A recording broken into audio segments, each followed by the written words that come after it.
It has been a long 5 weeks since the Thunder have played in front of a home crowd in Portland. Tonight, they're finally home again with a Ducks legend getting his first start of the season under center. It's Thunder football right now on Comcast Sportsnet.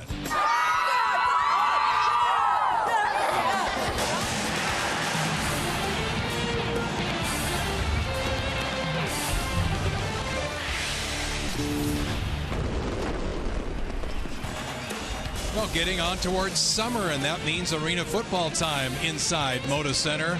Should be close to a packed house tonight. They've sold a lot of tickets for this one to take on the LA Kiss, the Portland Thunder, and Kiss a rematch for them. The Kiss winless on the season at 0-7. The Thunder 2-4, but have played a difficult schedule as of late. They are loving the fact that they are back home in front of the home fans inside Moda Center. And welcome down on the field, Mike Barrett along with Jordan Kent. You don't often get a rematch this early in an arena football season, but we do tonight. They played back on March 27th. Do you expect a little revenge on the minds of the Kiss tonight, or another win for the Thunder? Well, LA is certainly motivated being 0-7, but if you're Portland, this is a game that you should easily take care of. You're coming back home after a long road stretch. You started the season with a victory over LA. You clearly can score a lot of points on them. You've got a different quarterback tonight, though, but that shouldn't change anything for this Portland team. Well, and Portland has been on the road, as we said. They played the class of the AFL their last 3 games. So tonight they get the Kiss here at home. You see the final score from the first meeting back on the 27th of March. All right, you've mentioned the quarterback. These same 2 guys were battling for the job last year. Kyle Rowley, Darren Thomas, who a lot of fans in the Northwest know played for the Ducks.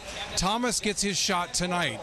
Feeling the pressure a little bit? I think Thomas will come in relaxed. He started a couple games last year. Remember, to start the season, felt a lot of pressure, sort of the face of the franchise when they started. He played a little cleanup last week, fourth quarter, 4 of 7, 38 yards, 2 touchdowns.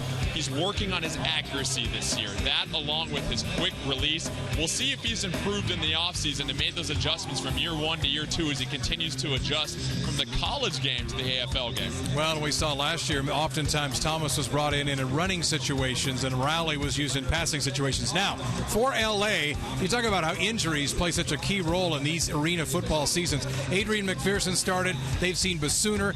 Clancy is mentioned. Danny Southwick is on the roster. Who gets the start for LA? You're looking at Southwick and Clancy warming up, and I think they're going to go with Clancy. That's who they decided to go with last week when they wanted a quarterback switch when Basooner gets hurt. Clancy was sailing a couple of his passes during warm-up, and it's a tough task for a rookie to come on the road. Your team is winless. You're coming into a Moda Center that's going to be more packed than it has been all season, and you're facing a Portland Thunder team that's going to be very hungry. So for Clancy, it's going to be a rocky start for him tonight. Portland has to take advantage of that. Fans will be happy to see their team. The Thunder will be just as happy to see their own fans after a tough stretch of road games. The LA Kiss in town tonight to take on the Thunder. You'll hear from Darren Thomas. He'll talk to Brooke Olzendam. When we come back, we'll set the lineups and we'll kick it off.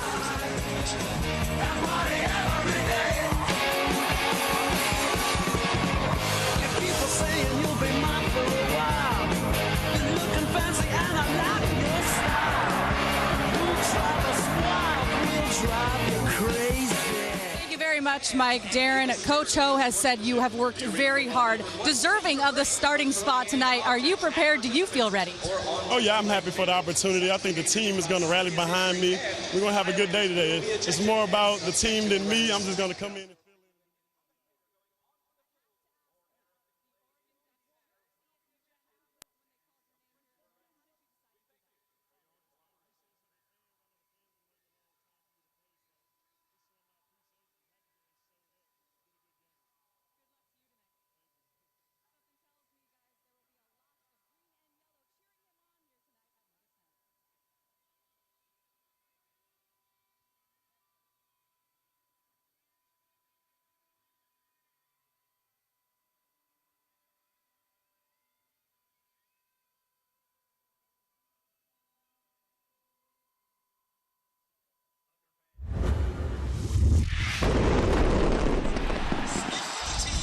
Hey, let's go out as one.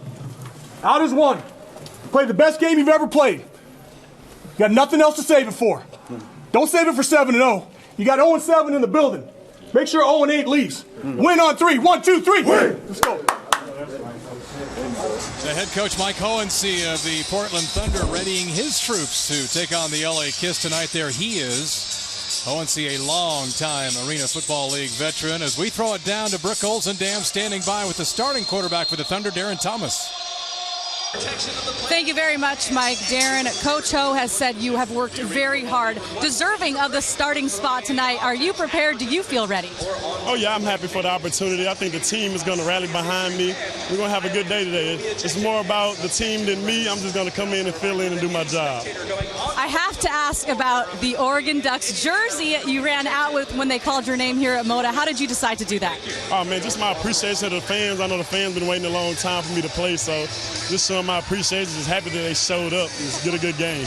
Good luck to you tonight. Thank you. Something tells me, guys, there will be a lot of green and yellow cheering him on here tonight at Moda Center. Well, he gets a big opportunity, Brooke, no doubt about that, as L.A. will go on offense first. Danny Southwick, who was a short-term member of the Portland Thunder last year, gets the start at quarterback. Jordan, a little bit surprised, maybe.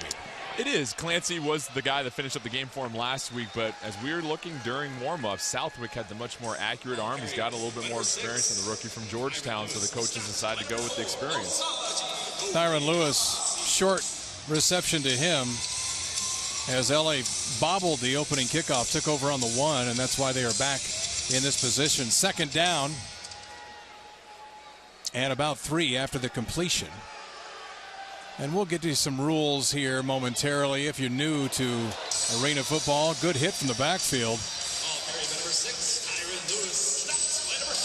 Well, take a look at the rules of the game. Jordan, walk us through these. You know, the differences between regular football and Arena Football. Well, the biggest difference is the number of players on the field. You've got 8 per side, 15-minute quarters. Everyone's familiar with that. The 50-yard field, very short. And then the ball's off the net or the walls. That's where things get really crazy. On the kickoffs, the kickers are told to aim for the crossbar, so you get that crazy random bounce, just like a craps table. Hopefully your team can go down there and scoop up the football. And then, of course, the scoring afterwards, everything's the same there. You see a lot of teams sometimes go for 2 if their kickers are struggling with those PATs. And you don't see a lot of teams kick field goals. In fact, Portland doesn't have a field goal yet this season, but they have a new kicker tonight, so we'll see if that comes into play. Donovan Morgan, the receiver in motion for Southwick as he's back to throw on first down. There's another penalty flag. We saw one on the last play as well. And the receiver is forced out of bounds at about the 14, but we'll check the flag. It looks like possibly in the backfield going to be on Portland again, perhaps. Yes. Number 16, penalty declined.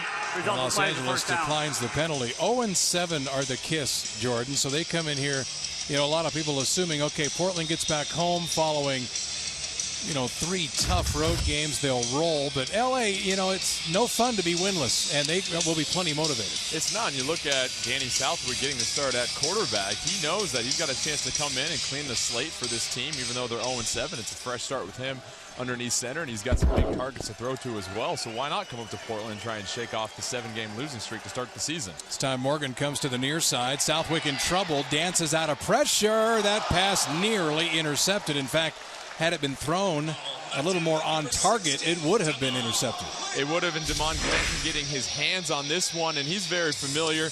Played with Iowa last year. He was the 2013 Defensive Player of the Year when he was with the Barnstormers as well. So certainly plenty of playmaking ability in the backfield for the Thunder. That'll bring up second down and 10 following the incompletion.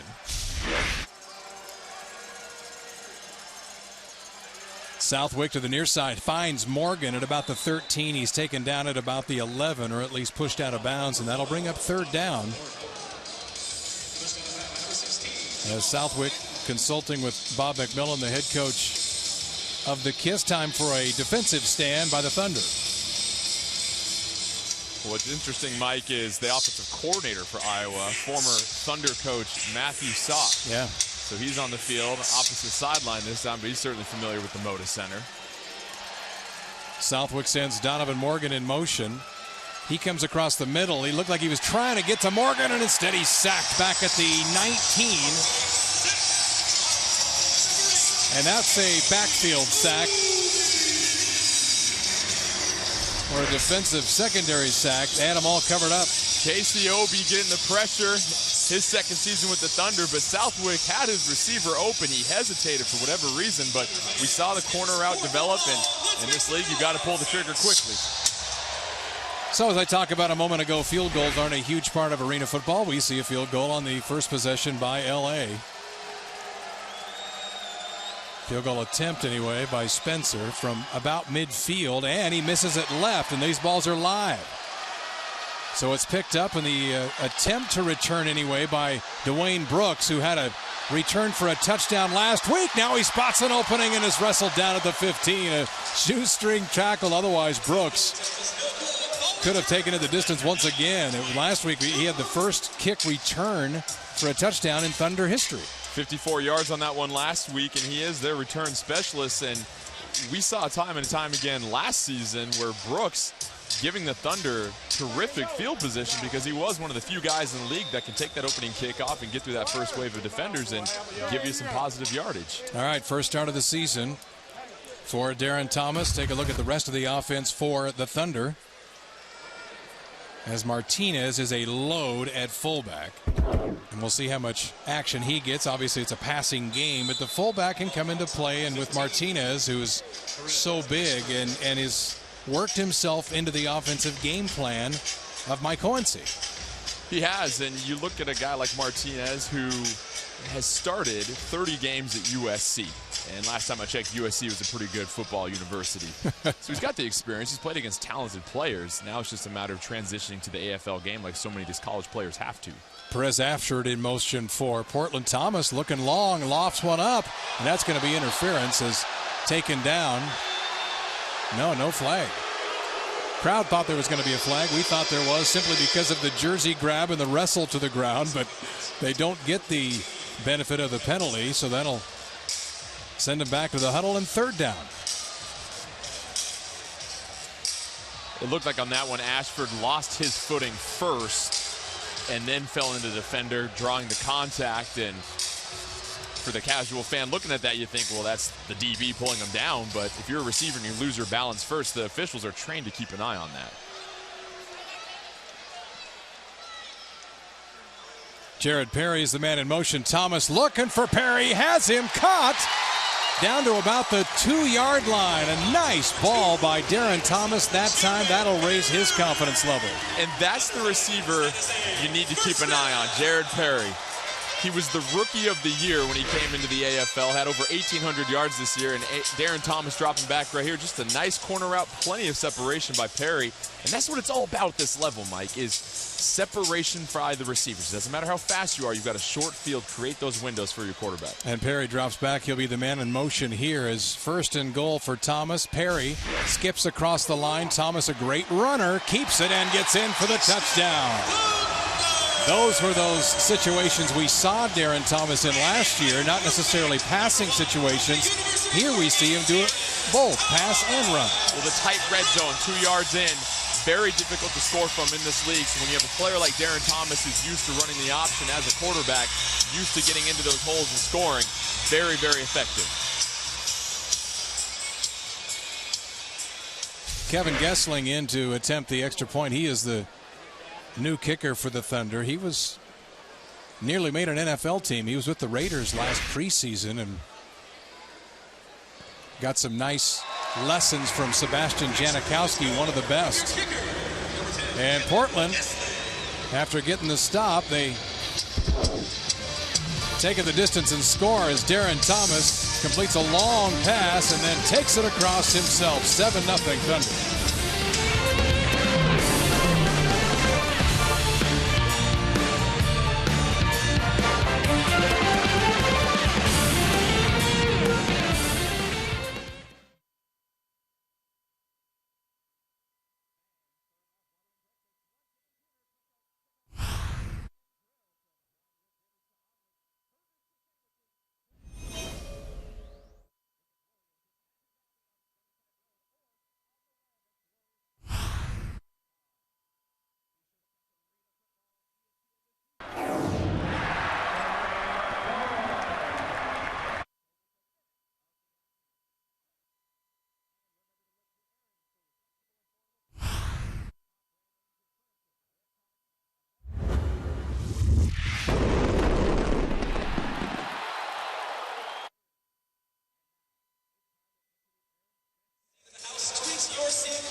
Darren Thomas, watch him flip the ball to Thunder's owner, Terry Emmert, after the long touchdown drive, long touchdown pass. Well, long pass, then the touchdown run, I should say, by Thomas. And Portland off to a nice start against the Los Angeles Kiss.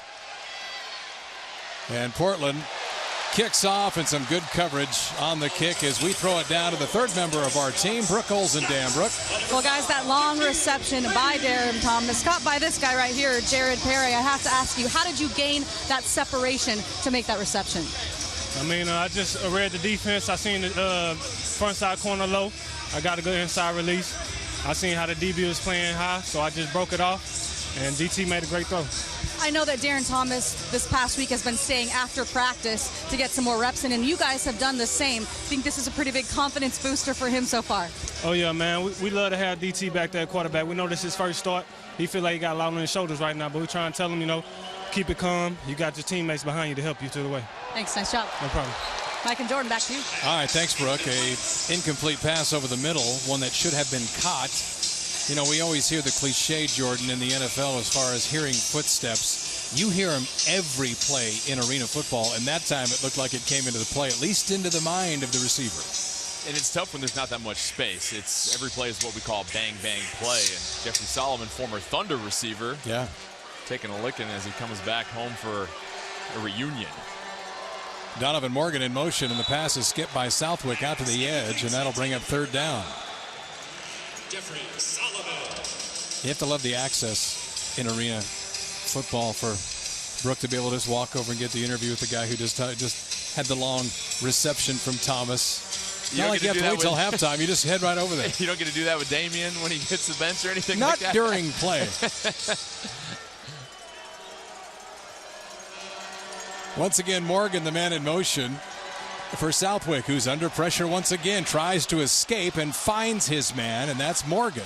And I think we have a face mask, it looked like, late on the tackle. Bryce Pila was there, former Western Oregon star. And personal foul, face mask on the defense, number 20. 10-yard penalty, tack down to the end, first down. So a nice job by Southwick to escape a little pressure there and make something out of nothing. And then gets the bonus of the face mask. And just like that, LA is down to the 17. And Pila, normally a ball hawk. The rookie had a breakout season last year.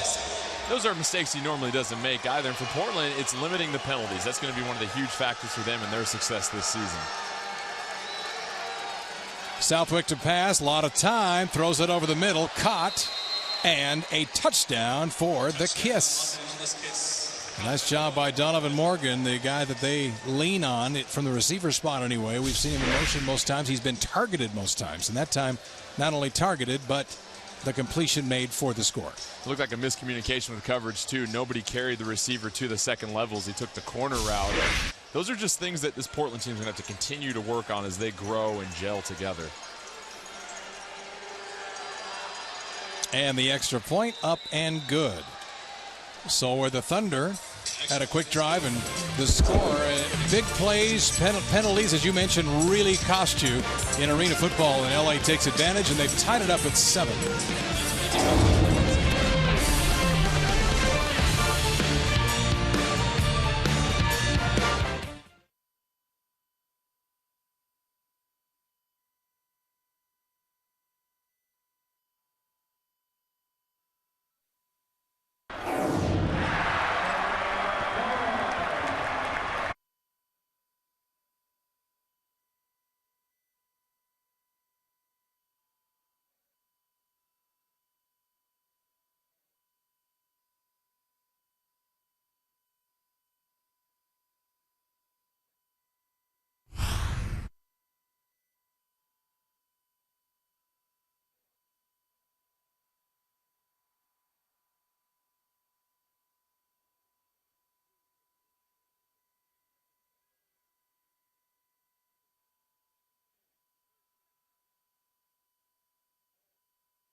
Well, a nice job by Danny Southwick and the LA Kiss to answer Portland's touchdown with one of their own as he found Donovan Morgan for the score, and we're tied at 7, 5:33 left. Opening quarter from the Moda Center in Portland. Mike Barrett back with Jordan Kent and Brooke Olzendale.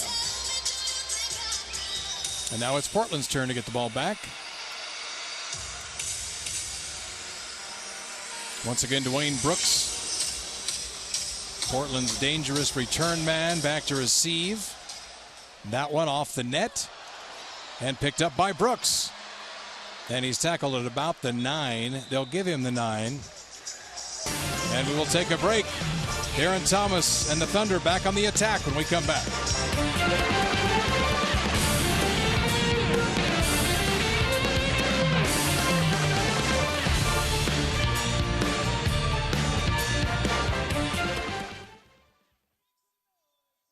Portland Thunder Dance Team.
And back here inside the Moda Center in Portland, tied at 7, the Thunder and the Kiss. As the former coach of the Portland Thunder, Jordan, you mentioned it a moment ago, Matthew Sock, who coached the Thunder last year in their inaugural season, now the offensive coordinator of the LA Kiss. And you have to figure that with Matthew Sock, there is some revenge with him coming back. I mean, obviously taking the team to the playoffs his first season as head coach, but anytime you come back to your team's former building, you want to represent yourself well, and you want your team to especially get their first victory of the season as well. And as we learned last season on many occasions, Sock is an intense individual. I would use intense, yes, to describe him. He is one that is definitely full of adjectives when he speaks. We can put it right there. That's why you didn't see many of his speeches here on Comcast Sportsnet. The players enjoyed them. The second down and 2 after an 8-yard gain. As Lacey is the man in motion for Thomas, and he gets the catch and nearly broke it. But does get across midfield, and a first down for Portland. And Lacey, one of the larger targets for Darren Thomas, is 6'4", 220. And quarterbacks love having those big guys sometimes run those shorter routes right across the middle. You don't have to be as accurate. Receivers got a bigger frame. And Lacey looking to kind of get a little bit momentum going after a slow game against Philadelphia last week. Jared Perry who caught the long ball on Portland's last drive. He's looking for him again. Did he make the catch? No. He flipped over the wall, and the official ran over to check and see if he made the catch, but a flag is on the field, and I think this is going to be on LA and a personal foul. Jordan, perhaps? Darren Thomas took a shot right here. And watch this near spectacular catch. But you can see the dangers of arena football. Great shot there as he had it in his hands. Perry flips out onto the concrete. And the other interesting thing is, much like hockey, quite obviously looking at the dasher boards, arenas are different from arena to arena as far as the corners go. The corners are cut off here, but in some arenas, that's still playing surface. You would have had about 2 more feet, and the penalty on the last play, by the way, outside rush by number 8, JT Gilmore, as another almost wall catch here.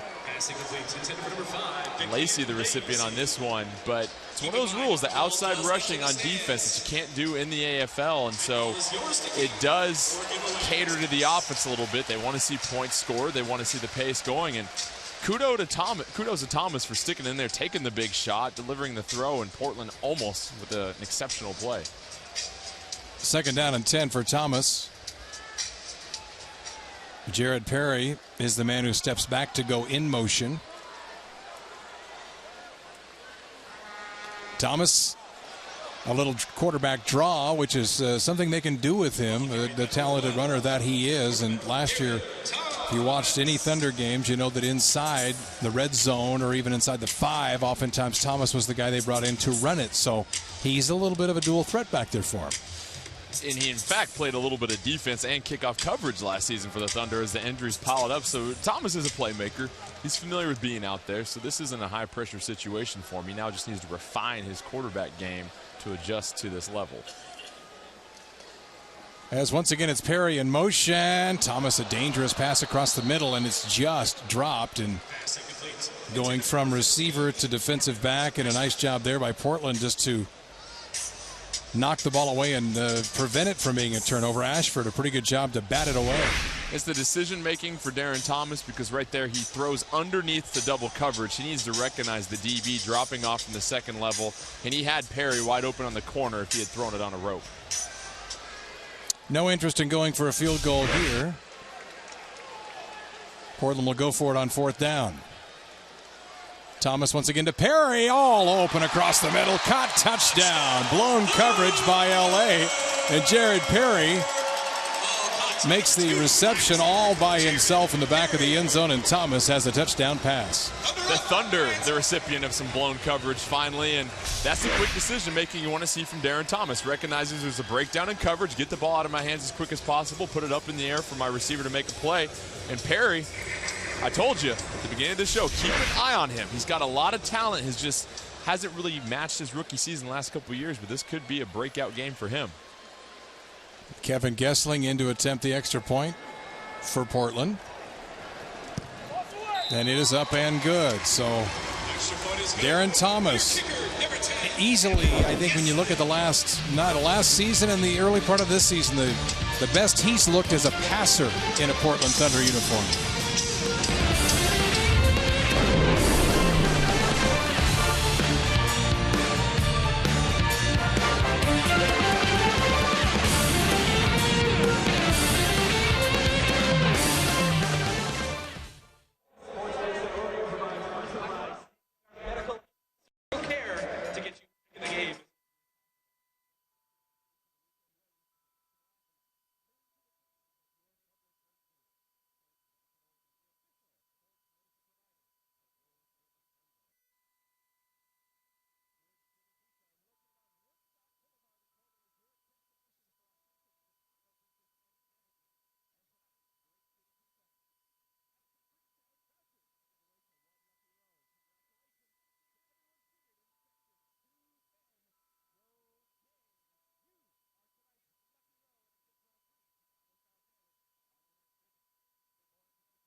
Portland Thunder on top of the LA Kiss. Thunder trying to make it 2 wins this season over the LA Kiss, who are winless right now. And the Thunder, Jordan Kent, off to a nice start. Well, 14-7, Darren Thomas with 2 touchdown passes to his man, Jared Perry. And for Thomas right now, he's looking composed. 1 or 2 decisions he could probably work on, but so far Portland clicking on all cylinders offensively. Touchback as the ball came off the net, and that is a live ball, as you know. But as I mentioned going into the break, Darren Thomas, this is as good as he has looked as a passer in a Portland Thunder uniform. He's standing by with Brooke Olzendam. Darren, our own Mike Barrett, who's watching you calling the game right now, says you're really looking good in your passing games. That's something you've been focusing on. Oh, yeah, real focus on just executing every play coach calls. So just working down the field and just calling what coach giving me. So he's calling a good game right now. Is it safe to say you're feeling pretty comfortable out there so far? Oh, yeah, well, I'm comfortable. We got a long game to go. It's 4 quarters, so got to continue going. Why is Jared Perry such a special receiver? Oh, he's a good guy. He's like to work hard. We worked hard this week, and it's finally paying off, so I know he's proud of it. Thanks. Nice job. Thank you. Thanks, Brooke. Danny Southwick in for LA. Grab, nearly throws an interception. Is the catch made? Now the walls are in play, but the second dasher is out of play. And that time the official saw that the receiver had it before it hit the second dasher. Never did, so the ball was in play, and a complete pass is what they had. Nice job by Southwick throwing that ball with a Thunder player wrapped around his lower half. You have to credit the defensive line for the Thunder. You usually don't have time to get pressure on the quarterback in this league because it's usually 1-2 step, drop back, get rid of the ball. But so far, this is the second time this Thunder defensive line has pressured Southwick and the LA Kiss. And the horn sounds, ending quarter number 1. Here from Moda Center in Portland, the bikes were out early. The crowd is here as the Thunder home for the first time in 5 weeks. And they have a 7-point lead after one, 14-7 over Los Angeles. You're watching the AFL on Comcast Sportsnet.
Thunder Football is brought to you by Aaron's, Own It, and by Les Schwab, doing the right thing since 1952. Back on a nice night in Portland, inside the Moda Center. Portland Thunder trying to get back on the winning track now that they're back home, and they lead at 14-7 after one quarter. Nice start, once again, as we talked about, Jordan Kent, for especially Darren Thomas, and therefore for the Portland Thunder. You look at the first half stats, Thomas 5 of 8, 66 yards and a touchdown.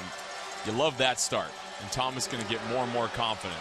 Danny Southwick with the pass down the side, smashed into the wall, which is a huge part of Arena Football League football. Odiasi just pounded him into the, and they are padded, but Jordan is still, I got to think, you got to give your head a shake after a hit like this. There's not enough padding right there. I don't care if you've got a helmet, 4 pads. When you get smashed into the wall just like that, it almost hurts more than the ground, and that's a tough thing for receivers to be mindful of. Typically, when you're in college NFL, you've got a sideline to run through. Here, you're smacking into a wall.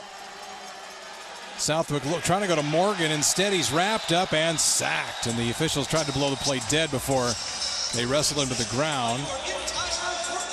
Anthony Parker for LA, the offensive lineman, he's not happy in there. Now a little pushing and shoving. Well, I think they are upset about a twist on the outside. Yes. You can't twist on the rush. So what that means is 2 defensive linemen cannot run behind each other or swap spaces. You have to do a straight-on bull rush. And I think that's what the LA offensive linemen were upset about is, hey, he came around the back and got to our quarterback. That needs to be a flag. So 4th down for Southwick. And he's hit from behind. Penalty flag is down. Ball is loose, and the Kiss get back on it. But now let's check on the flag. And the Kiss are signaling that it's on Portland. And it was the side judge who threw the flag. It looked like a false start, perhaps, or maybe encroachment on the defense. Illegal formation on the defense, number 7, out of his stance. The 5-yard penalty, still 4th down. They're saying illegal formation by Portland. And you can see that Mike Cohensey is scratching his head over this one. But it'll give 5 yards to LA. And it was indeed the man who made the play on it, Marquise Jackson. And so now 4th down all over again for LA. 4th down and 3, though, much more manageable for Danny Southwick. Southwick has options here with the short underneath route, or he can try to go long and catch Portland sleeping. We'll see what he does. He goes short. Catch made, but not enough for the 1st down. A good wrap-up and tackle. And we'll see where forward progress is given.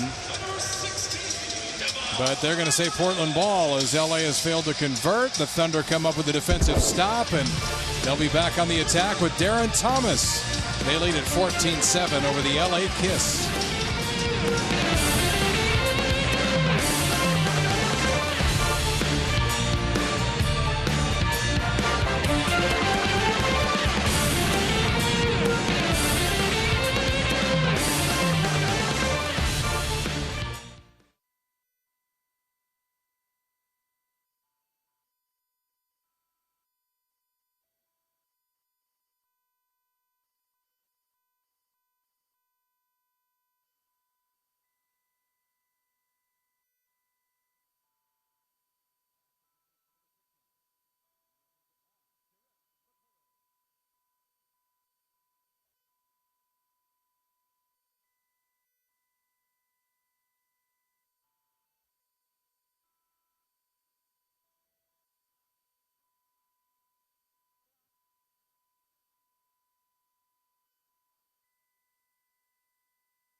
Number 15, Perez Ashford.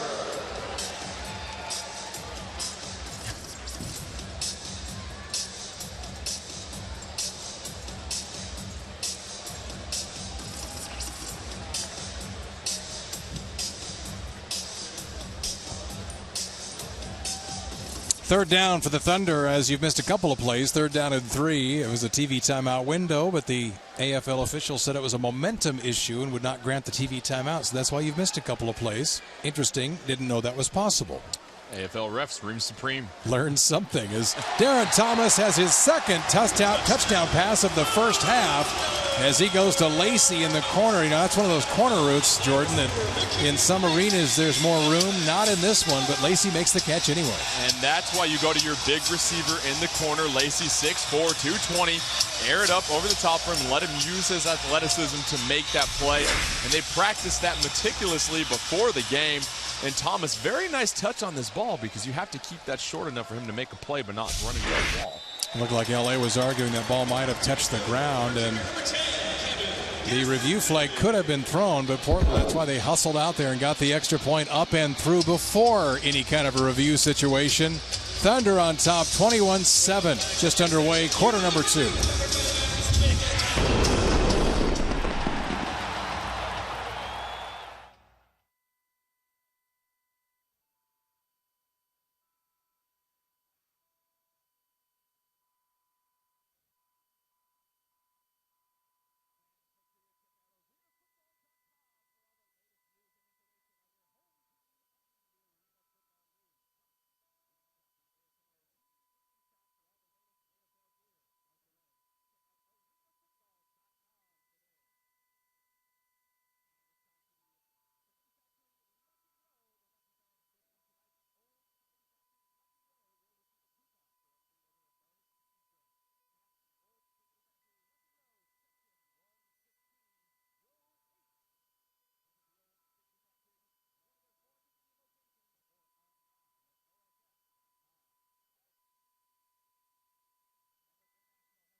Back in Portland inside Moda Center. Not sure the significance of a panda costume, but we roll with it anyway. 21-7.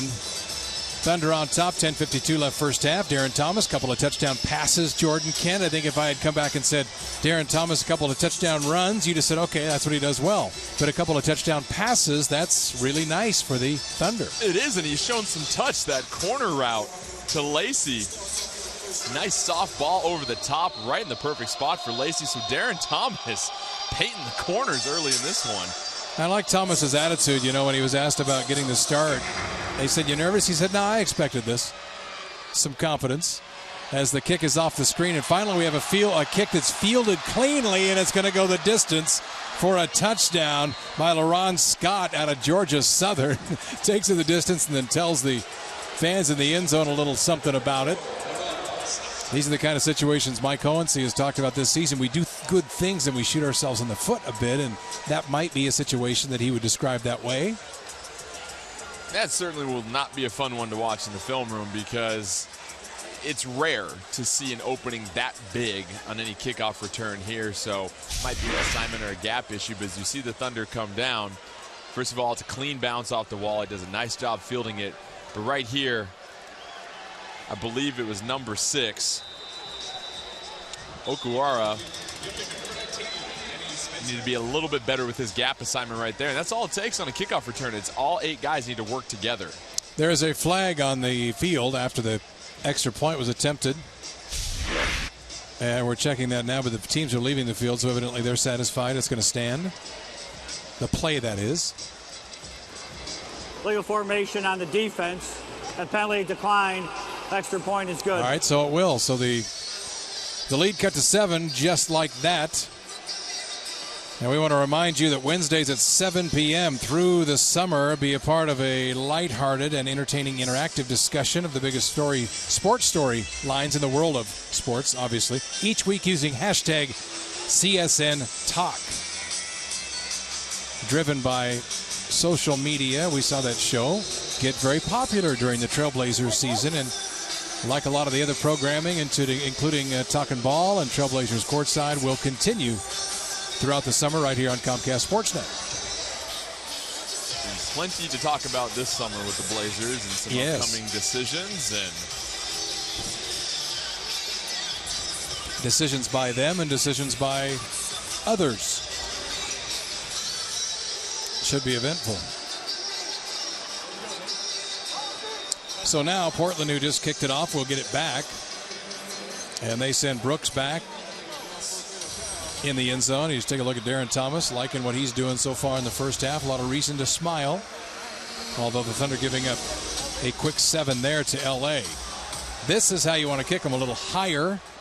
And they make Brooks work. They get it covered well, and they get the tackle at the 5-yard line. Now we have a flag down once again, and this looks like offsides on L.A. So they'll likely, I would think, make them re-kick it. Offside on the kicking team, number 90. It's a 10-yard penalty. Add to the end of the run, first down. All right, they add to the end of the run. I'm not even sure if a re-kick is possible. Since they kicked from the goal line, what good would it do? Yeah, Michael Janet coming down and making the play. However, we see why he made the play, because kids, if you line up offsides, that's cheating. You'll get a flag thrown on you. So Portland with good field position starting from the 15. We've seen Darren Thomas with some nice soft touch, quicker decision making as well too. It looks like he's really starting to settle in and get comfortable in this one, Mike. He brings him to the line again, as Thomas given the start by Mike Cohensee tonight. Kyle Rowley, of course, is there. That ball was tipped to the line of scrimmage. And it'll be second down. So Kyle Rowley was the guy that we mentioned last year, got most of the reps. Thomas, later in the season, was used as a runner when the team would get down inside the 10, inside the 5. But now, Mike Cohensee, and I like the attitude by the coach. He says, let's see what we got. Let's give him the start. Let him go out there, run a game for himself, and see what he can give us. And what a great environment for Thomas. You get to come back home. You play an L.A. team. As Coach said in this pregame speech, they're done with the 7-0. You get an 0-7 chance to really shake off some of the rust. As the drop there by Vikian Lacey. And tough ball is a little bit lower for him, but still, as I always say, if you get both hands on it, you got to make this catch. And Thomas, you'd like to see him put this one a little bit more on the rope. He actually had to sail that one. You can give credit to the defensive line of L.A., as they had a guy rush, get a hand up in the air, forcing Thomas to loft that one a little bit more than he would have liked to. So 3rd down and 10. Pass over the middle by Lacey. This time he catches it. Much better ball, even though it was a touch behind him. Fumble on the play. Picked up by Portland, it looked like, and I think they will maintain possession. Lacey doing an excellent job. Thomas talking to him there. Getting open, but you and I both saw it, Mike. As soon as he was swinging that thing out there with one hand, you knew something bad was about to happen. Nice footwork here by the big fella.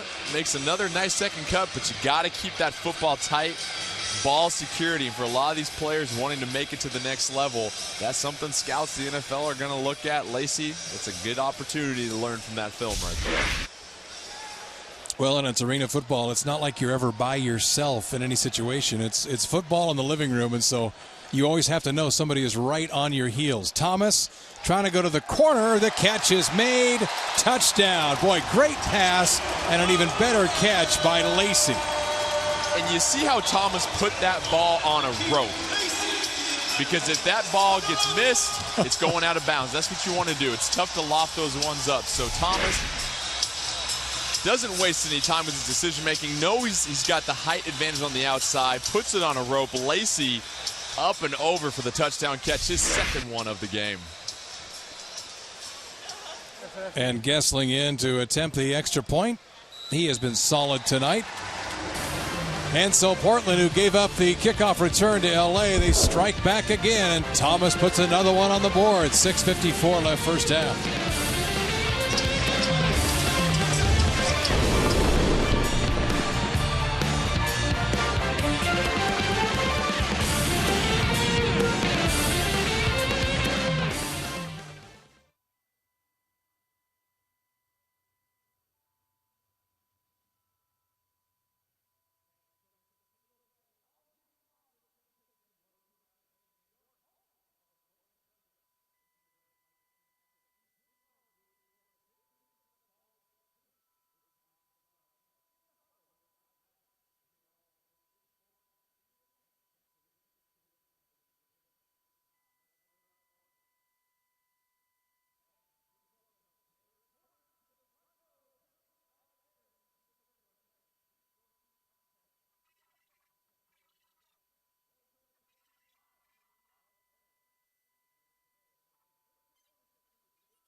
And there you see an outside shot of Moda Center inside. Nice crowd on hand, and they're liking what they're seeing so far in this first half. Thunder on top of the Los Angeles Kiss, 28-14. Now they have to get some kick coverage, as that was certainly one weakness we have seen here in the first half. And that time it's covered much better, down to the 7-yard line, and that's where LA will start it off. Brooke Olzendam standing by with a guy who just had a very nice drive for Portland. Yes, he did, Vakean Lacey. I got to say, a great touchdown catch by you, really, during the entire drive. But I have to ask, your quarterback, it seems like you guys have really good communication going on right now.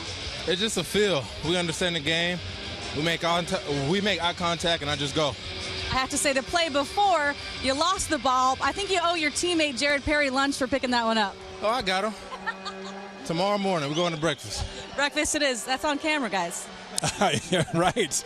Maybe we could sneak into that as well, Jordan, and, just drop the bill off at the table. Yeah, he's not going to like the breakfast bill if I'm at the table, to be honest. I can throw down in the morning. Right.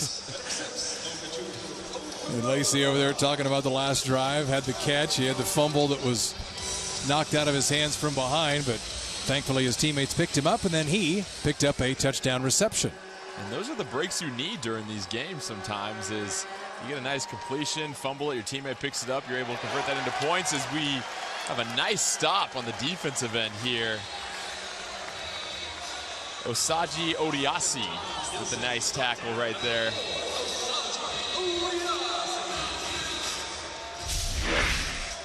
And Odiasi actually made the team during open tryouts, and we've seen players have success with that. You remember Bryce Pila last year? Yeah. Open tryout ends the season as one of the AFL's top 50 ranked players. So Odiasi trying to follow in the footsteps of Pila. Danny Southwick moves out of trouble, now takes off, sees some daylight, and then pays the price as he's smashed against the boards across midfield, but looks to be all right as he jogs back and talks to his head coach. It's not too often you see a quarterback scramble for more than 5 yards in this league, because as we mentioned, all the action just closes in on you so quick. And Southwick, he can move a little bit though. We saw that last year with the Thunder, and he's just a wise decision maker. Donovan Morgan, the man in motion. Southwick trying to go over the middle and threw it a little too far into the side, led his receiver right into the boards. But that's all part of things here in arena football. Tom Gilson couldn't stretch out, make the catch. That'll bring up second down and 10.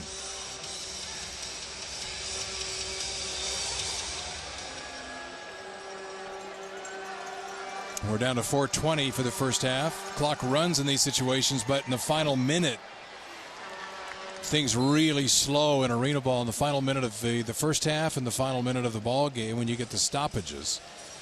And the strategy changes when that clock slows down, because, Mike, we've seen it time and time again where teams will oftentimes give up scores so they can get the ball last. And it's all about how do you set up the possessions where you're going to be the team that has the ball last, and how much time are you going to milk, and how quickly are you looking to score. And this game does come down to possessions. How many times can you take the ball and score and have positive possessions every single chance you get?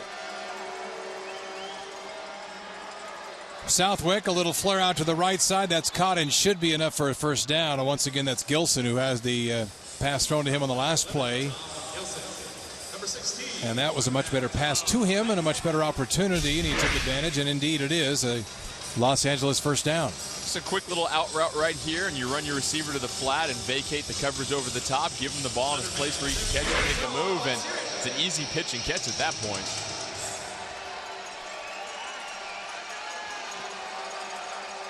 Donovan Morgan swings around to the left side.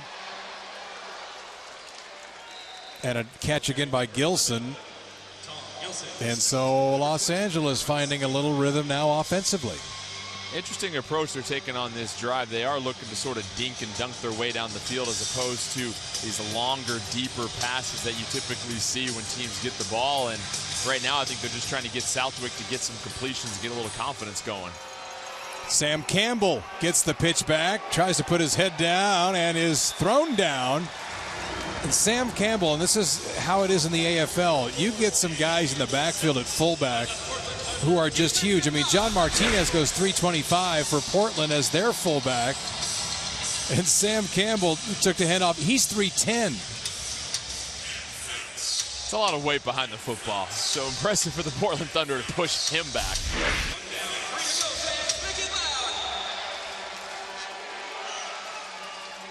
And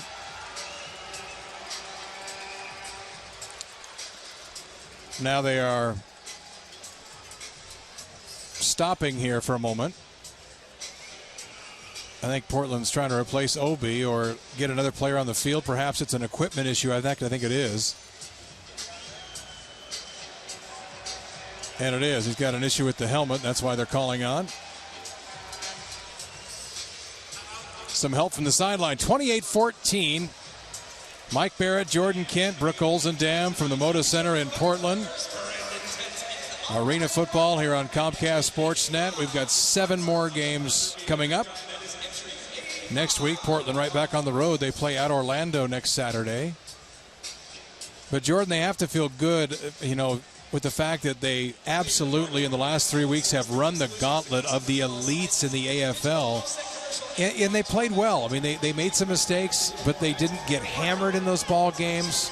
That's really a time for growth. And now you have that behind you, that part of the schedule. It is impressive because while the record says 2-4, you can look at the 4 losses and think, what could we have done better? But playing on the road is especially tough in this league. And you mentioned those elites, the teams with a combined record of 19-2 that they go 0-3 against. You're right, they've gone through the meat of their schedule. Portland's taken a lot of lumps. You've got 8 players out with injuries right now, including the defensive side of the ball. You're missing 3 DBs, a linebacker, and a defensive lineman. And your leading receiver is out 5 to 6 weeks with knee surgery. This Portland team getting a win tonight, getting to 3-4, getting a little momentum going. I think they're through the toughest part of their season now. Southwick floats it back into the end zone, caught in a touchdown, and I believe there's going to be an extra penalty as well, as maybe a blow to the head by Pila. But the Kiss come right back. And a nice little play action there by Southwick. He went over the top. Illegal defense, number 11, and an illegal rush. That penalty declined. To the big man. Anthony Parker at 3:30. Yeah, tell him about it, Anthony. We call that fat and go. You've got pat and go at the warm-up. Anytime a quarterback's lofting a touchdown pass with one of those guys, 3 bills are over. We call it fat and go. Anthony, please don't find me in the parking lot afterwards. I was going to say, you're courageous. Kick up and good. Well, Mondays at 7 p.m. throughout the summer. By the way, next week is a special time, Tuesday at 7, due to Memorial Day. Talkin' Ball brings experts to the table for their insight and opinions on the week's biggest stories. Been talking some NBA playoffs, talking a little baseball, talking Timbers, talking NFL draft, talking about the upcoming NBA free agency along with the draft.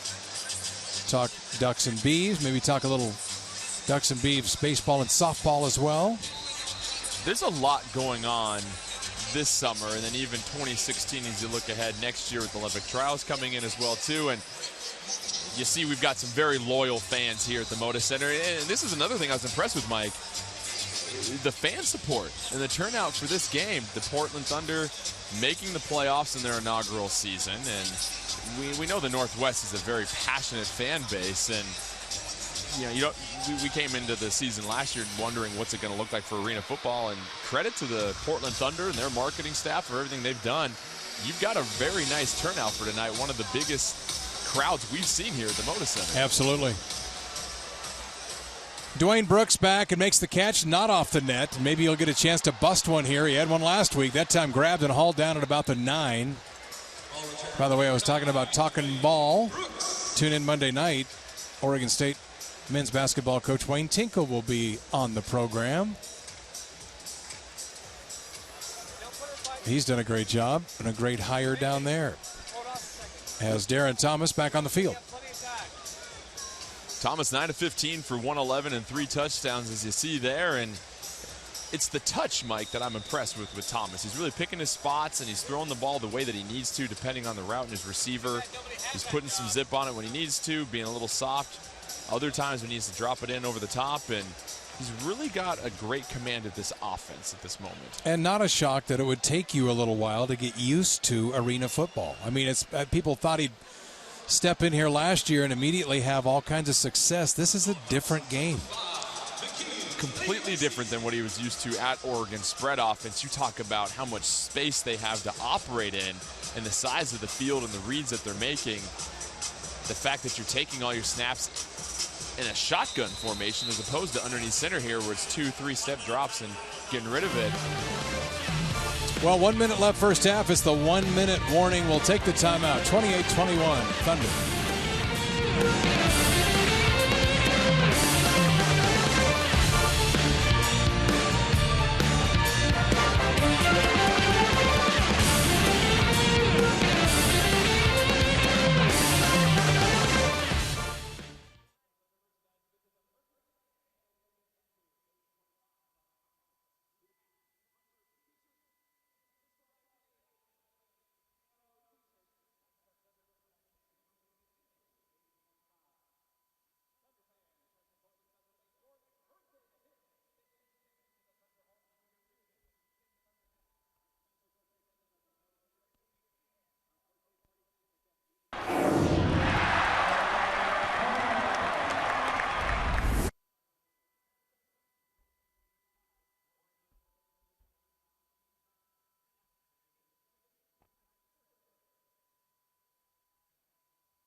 All right, the 1 minute warning has passed. Portland back on the field and Darren Thomas back to work. Pass over the middle, caught, and a first down. Another excellent read by Thomas. Sees his receiver, cut off the corner route shallow. Thomas doesn't waste any time, delivers it directly to him on target, hits him in the body. We have a timeout on the field with a Thunder player limping, offensive lineman.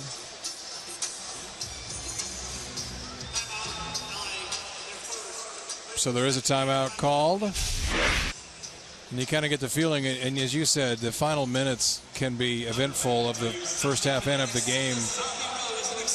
But as far as maintaining momentum, Portland has given up a couple of touchdowns that, they offensively look great. They've had a couple of, the kick coverage issue and then allowing LA to drive. This is one of those situations you feel like the Thunder might go in at halftime and say, we should be up more than 7.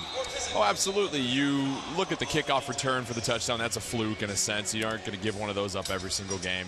Then you had the broken coverage on the touchdown pass by LA, their first score of the game. So if you're Portland, you've got to feel great about yourself as you head into the locker room at halftime. You'd love to get one more score here. And you've got to feel good about your quarterback playing well. That is so vital in this league.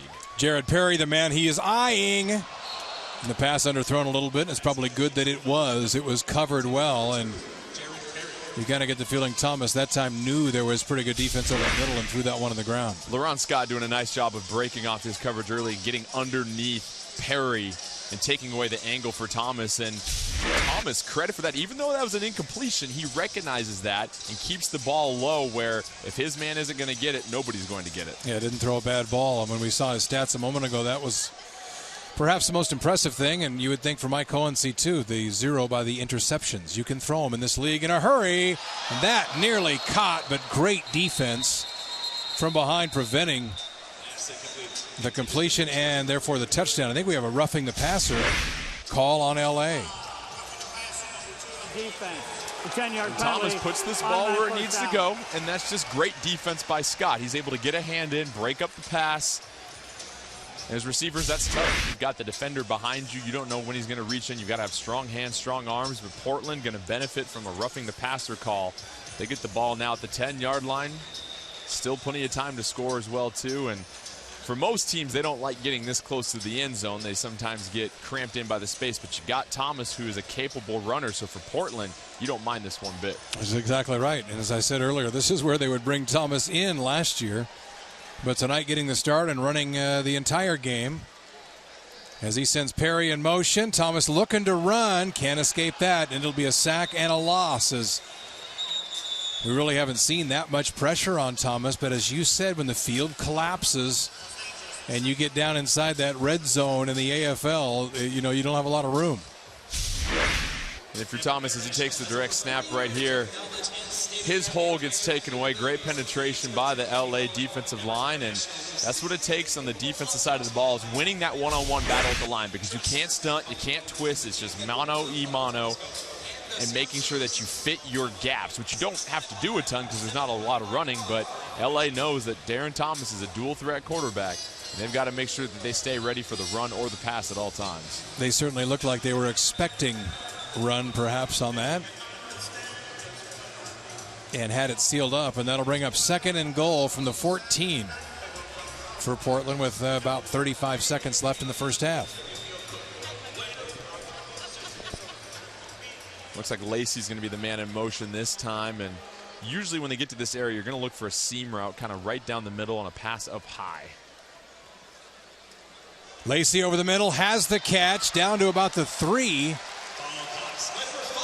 Boy, we've seen Lacey a few times on those middle skinny posts, little crossing routes, and he's got good hands, and Thomas has delivered good balls in those situations. And this is so tough for a defense where you've got a guy in motion and you're basically running a quick slant behind the linebacker right there. And if you're Thomas, you just have to be patient for that split second, look at the second window, and get it right in there in a spot where your receiver can make a catch. And that's just a matter of timing and working together. And Thomas has been spending his time after practice refining that.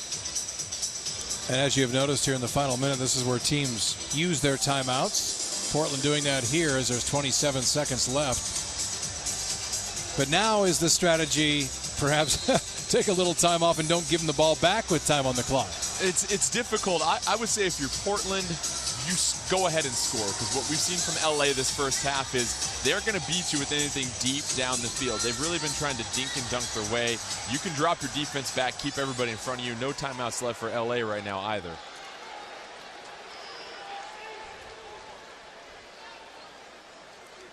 Thomas takes a long look, fires a ball near side, caught, touchdown. Once again, Jared Perry. Talk about coming back to the football and helping your quarterback. He did it there. And where Lacey has the size, Perry excels at getting separation, whether that's in routes downfield or when a play sort of breaks down like that. Great receivers know how to separate from their defender and provide an opportunity for their quarterback. Boy, and a really nice ball and some composure shown in the pocket by Thomas. It started breaking down. He didn't panic. And the extra point is up and good by Gessling. And take a look at the replay. Watch Thomas here not get happy feet, just wait and then deliver a good ball. And what I like about the throw is he keeps it high and puts it on his man. He isn't trying to throw anything soft to try to go over the top. He throws a laser where he knows that Perry can jump up, use his body, shield off the defender. But you got to give a lot of credit to Perry on this play for coming back to the quarterback, getting open, and using his body to shield the defender. Second touchdown receiving by Jared Perry tonight, and you talk about taking advantage of an opportunity. And that Darren Thomas is doing that tonight. Given the start, and that made a little news. You know, Kyle Rowley is the old veteran and has been seen as the much better passer. Thomas has been a terrific runner for Portland, but he has shown a little bit of everything here in this first half. And it looks like he's having fun, and that's what he did at Oregon. Is when you get into that rhythm and that vibe and you're feeling that confidence, it just flows in the way that you play, and it's contagious for the rest of the team. And credit Thomas for all his hard work. He's come a long way since leading the Ducks to the national title game and had to go through the process of not getting drafted and working his way onto this roster, not playing a whole lot after he's sort of the headline player. Here he is in his second season making throws, and he looks like some of those great AFL quarterbacks we saw last season. So 21 seconds left. And that, again, in the final minute, that can be an eternity. That much higher kick and much easier to cover. That ball loose. Portland trying to pick it up, and they've got it at the 3-yard line. Well, with momentum being our word of the game tonight, nothing like that's going to help you out more, as it looks like we've got an LA Kiss player down with an injury. We'll check in on him here in a second, but as a kicker, you're taught bounce it off that bottom crossbar right there. Get that crazy bounce. And then it's anybody's ball at this point. And Portland being the aggressor coming up with the fumble. And now you've got Darren Thomas in the tight red zone. Ball's going to be spotted about the 3-yard line. You've got a quarterback that can run it. And what a knockout punch would this be to go into the locker room. Up 3 touchdowns at halftime. Looks like a right knee injury after the hit and the fumble. And the mad scramble and the pile. And that's number 34, LaRon Scott. He's been there, Mr. Everything on defense. Returned the kick for a touchdown earlier. He's limping on that leg. And injuries are especially tough at this level because you do not have very deep rosters. We mentioned Portland. They only had 10 defensive players suit up tonight. So it really is next man up. And if you really start to lose more players, expect more people to play both sides of the ball.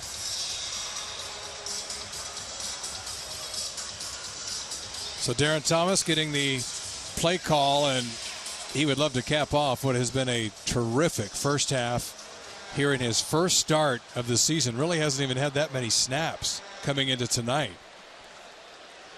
But it's really looked good.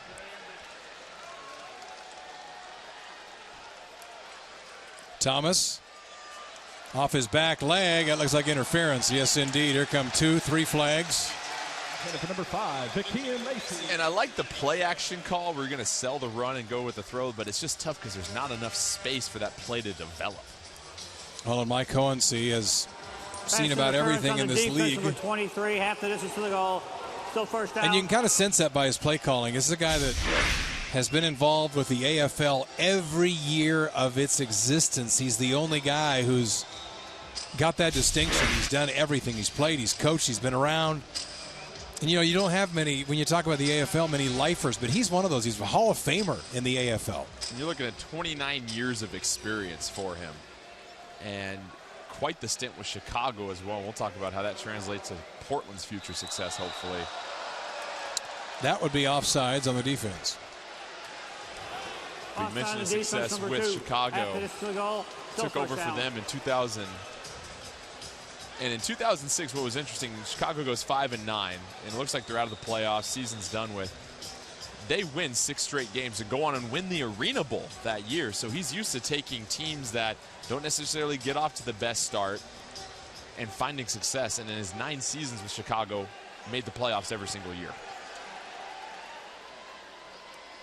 Thomas going to try to drive it in behind his offensive line. Got close, did not get in. And now the clock stopped with 7.6 seconds left. Portland still with timeouts left. And they take a timeout here. Now they have 1 left. And they're at about the half-yard line. Thomas thought he was close to getting it. Oh, wow. Looks like he was across. You wonder if maybe if he could have just extended it a second here. We'll see if Hohensee throws the review flag. He may. There he goes. He threw the red flag. He wants to see this one again. And from the replay we just saw, this is going to be a touchdown for Portland. Much like the NFL, the head coaches carry that red flag, the challenge flag. It's funny to see how the coaches toss that challenge flag. You can usually gauge their confidence in the call and the way they toss it. You see some coaches just rifle that thing across the field when they know they're right. Looks like Hohensee just kind of, casually tossed it like he was flipping a quarter out of his pocket. So they'll take a look at this one, and hopefully it'll go Portland's way. And the Thunder can capitalize off the fumbled kickoff return by LA. And the difference here tonight from what we've seen from Portland, and again, you know, they lost to their 3-game losing streak to Arizona, who's 5-2. They lost to 7-0 San Jose and 7-0 Philadelphia. You know, they just hadn't scored enough. And granted, those are elite defenses, but to have 35 on the board before the first half and with a chance to make it 42, if they can get these replays looked at and perhaps overturned to be a touchdown, that's huge to put 42 on this team in the first half. And you look back at the first time these teams played, it was not exactly a high-scoring game. No, it was 42-37 last game. That's as many points as they put up in the whole game. And in this league, Mike, it's all about your offense. You can say what you want about football being a defensive game and defense winning championships. Throw that out the window in the AFL. You need an offense that can strike and can strike quickly, and that's going to keep you in a lot of games. And we saw the Portland offense really start to turn around later in the season last year, but this year, I think establishing consistency at the quarterback position early, and maybe Darren Thomas is the man, and hopefully he is, that's going to really set this team up for success to build off of this second season. We have yet to see the official come back from the review area. Still looking at it, and we saw some of the replays they were looking at. Certainly looked like the first replay we saw. This will be reversed and will be a touchdown for Portland as we're about to get word on that. After further review, the ruling on the field stands. He's short of the goal line. Oh, they did not Portland review is it. charged with timeout that and is. a challenge. Did not have enough evidence. So Portland with one timeout left. No, that cost them their final timeout. So now 7.6 seconds. They got to get it in right here or the clock's going to run out. And I think you have to go with the pass play here because you want to give yourself at least 2 more chances to score. It's tough if you go for the run. If you get stuffed, this is your last play of the half. And now Mike Hohensee is talking to the line judge. He has a question about something.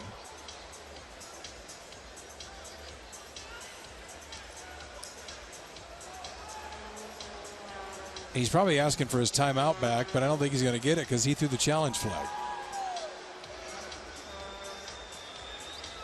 And obviously having that timeout changes the entire complexion of what Portland will do here with this final opportunity with 7.6 seconds left.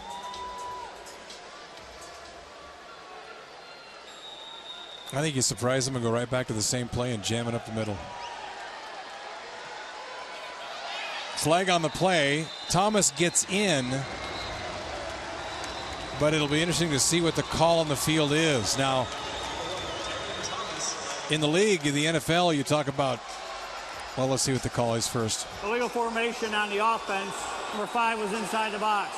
It's a 5-yard penalty. Illegal formation, Portland. So, and that's your receiver, Lacey. Now they're going to go for a field goal. Inside the box, and I know Lacey's a big fella, but you can't line up as a tight end. And you're right, Portland now having to go with the field goal, but you do have a very accurate kicker. So you'll take the extra points whenever you can get them. And if anything, that fumble recovery just kept LA off the field and kept them from scoring. And now they do bring the kicker back on, Gessling. He had run off, and Thomas was getting set to come back on. So we'll be Gessling here on his first game. This will be Portland's first field goal of the season. And it's missed off the left upright. That's a live ball. Horn sounds, but this play will continue. And the LA ball carrier finally tackled out at about the 18, and that'll do it for the first half. So, well, no, now there's a flag down, so the half is not over yet.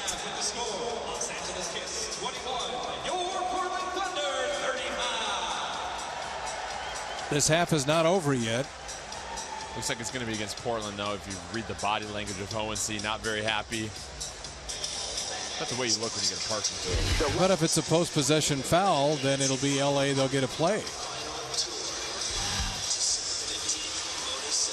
So it is on Portland, but when did the foul occur? Was it after the kiss took possession of the ball. And if so, you would think there'll be one more play here for the Kiss.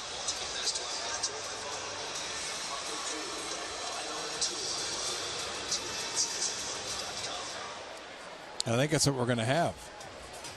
And that's what these coaches are being told right now.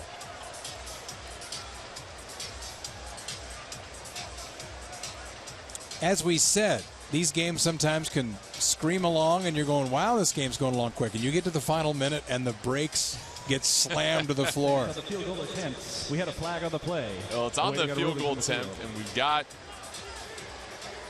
Gosling out again. On the kicking team. The ball will be a 5-yard penalty from the end of the run. We'll have one more play. So will be one more play. But Portland doesn't get to run the play. LA does. LA gets one shot here, and we know Matthew Sock likes to take his shots downfield, so there's going to be no taking a knee here. Especially with the fact that the Thunder defense, most of them back in the locker room, now just getting back onto the field. If you're Portland, you just drop everybody back. You treat this like a Hail Mary situation. Keep everybody in front of you and smack that ball down. Southwick over the middle of Morgan. He has the catch, turns the corner, and is finally taken down. Portland rips the ball away, but it won't matter now. The clock is expired. Any flags on the play? No. And halftime has arrived. So Portland 35-21. They didn't take full advantage of that opportunity late there down at the 1-yard line. But still have to be happy with Jordan, what we saw from Darren Thomas in that first half, the way he ran the Portland offense. Oh, you couldn't have asked for anything more from him.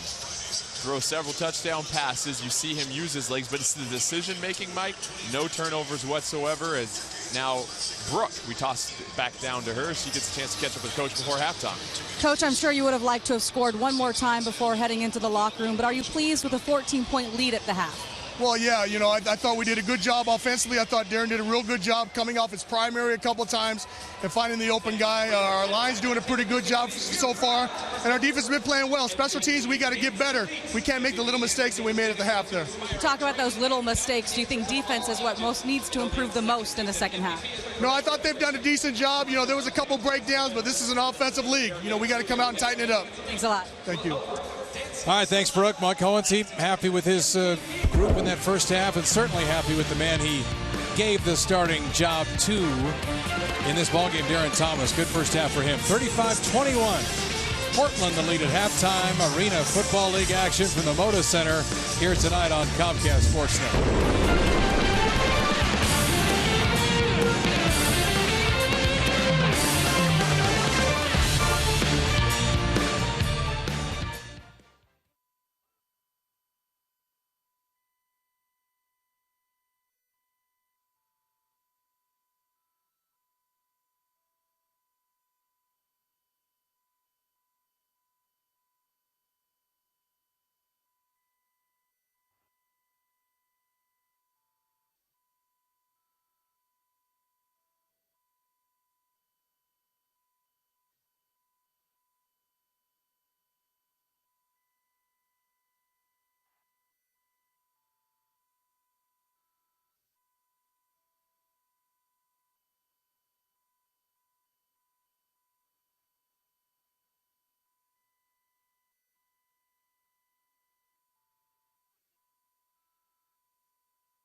Back here in Portland at halftime, the Portland Thunder coming off a tough 3-game losing streak, trying to get back on track here at home. At home for the first time in about 5 weeks. They lead at 35-21. We just heard from the man who is the new head coach of the Thunder, Mike Hohensee, who's done about everything in his AFL career. Brooke Olzendam, coach had to be happy. I know you talked to him moments ago, but not only with his quarterback, but with his team here back home. Well, you have to imagine it. And if you look at last season, Mike, they went 5-13, which was good enough to make the playoffs. They do have some of the same pieces they did last year, but as you mentioned, the biggest difference, their new head coach, all the guys call him Coach Ho. Earlier this week, I got a chance to sit down with him, and he told me big things are on the horizon.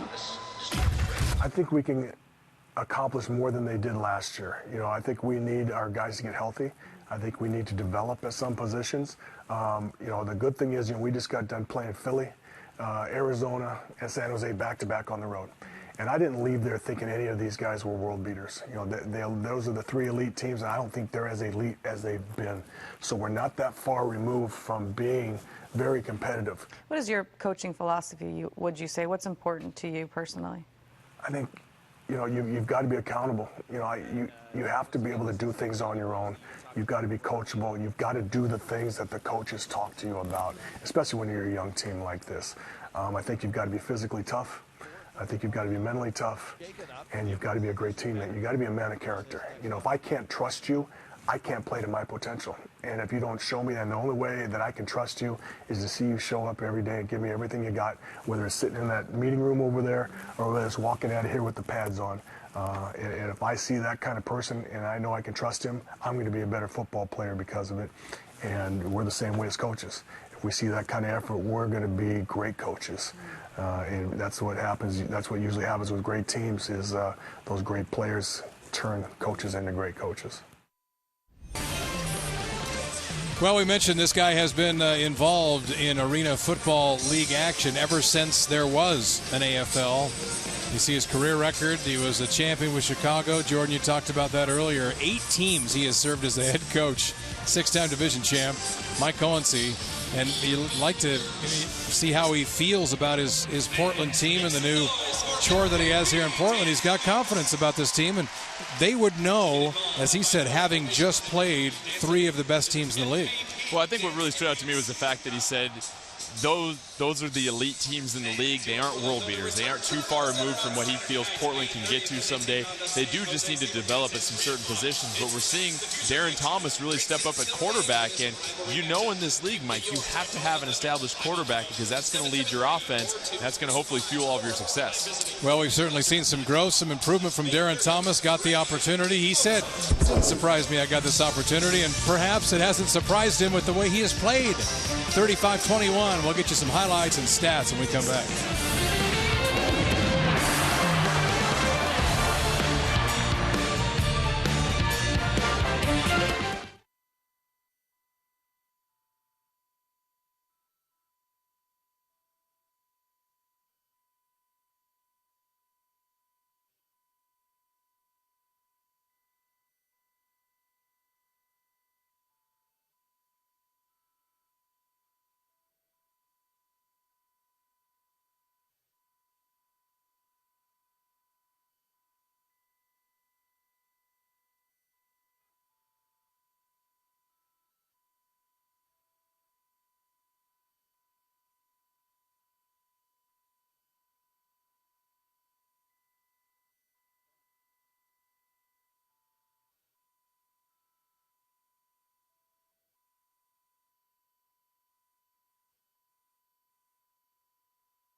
Still light outside. That's a beautiful part of spring, moving into summer here in Portland. Another good part of it is Arena Football League action, and Portland the lead at halftime, 35-21. As welcome back here inside Moda Center. Mike Barrett back with Jordan Kent. We mentioned Portland. You know, they took advantage of some opportunities in that first half. They gave up a long kickoff return. They had a chance to really add to their lead to get it to 42 there before the end of the first half, but all that considered, 35-21, they've got to be somewhat happy. And you have to look at the play of Darren Thomas. You'll certainly take a 14-point lead, and Thomas getting things going earlier. We mentioned he's a dual-threat quarterback. When you get into this tight red zone, Thomas finds the emergency exit here, punches it in for the touchdown. Thunder up 7-0, and a nice little birthday present to owner Terry Emmert right here. But then Danny Southwick strikes back quickly here, up over the top. Donovan Morgan ties it up at 7 apiece. But then Darren Thomas showing the improved passing accuracy. He finds Jared Perry in the back of the end zone. Portland hop back in the driver's seat at this point. And then Thomas with the soft touch to McKee and Lacey up top. Thomas starting to find his rhythm, but then right after that, LaRon Scott going to take it to the house off the opening kickoff. And you mentioned the special teams play that coach wants to see the improvement on. But Thomas, top shelf on a rope to Lacey right here. Lacey's second touchdown grab of the game. Then Southwick with the big guy touchdown. We said fat in the first half, but we're going to clean that up. LA. Don't say we. You. Don't drag me down. All right, thank you. But then Thomas gets some help from Perry, creating some great separation. Darren Thomas in the first half, 4 touchdown passes. We take a look at our Les Schwab first half stats. The Thunder, 145 yards passing, 12 first downs, and a pretty clean first half. You can maybe look at some of those penalties right there, Mike, but all the focus has to be on the play of Darren Thomas. And anytime you make a quarterback change, you wonder what your offense is going to look like. But the Portland Thunder looking efficient and effective on the offensive end in the first half. Halftime stats presented by Les Schwab, doing the right thing since 1952. Thunder on top. They get 35 points to LA's 21. Is the Thunder trying to snap this 3-game losing skid and trying to keep LA winless. The Kiss needing a big second half as Darren Thomas has it under control so far.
Halftime winding down. Portland on top 35-21 over the LA Kiss as we head down to the field. Thunder owner Terry Emmert just had a birthday. Brooke, tell him happy birthday for us, would you please? I'm supposed to tell you happy birthday, of course, from Mike Barrett and Jordan Kent way up there. I was going to tell you happy birthday also.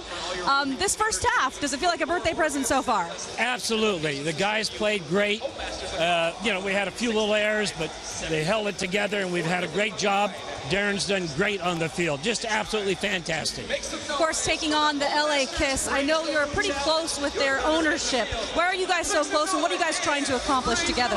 The LA team, they both came in at the same time. They've got great ownership. Gene Simmons, Paul Stanley, Doc McGee. Great guys. We're business partners off the field in the league, and on the field we're fierce competitors.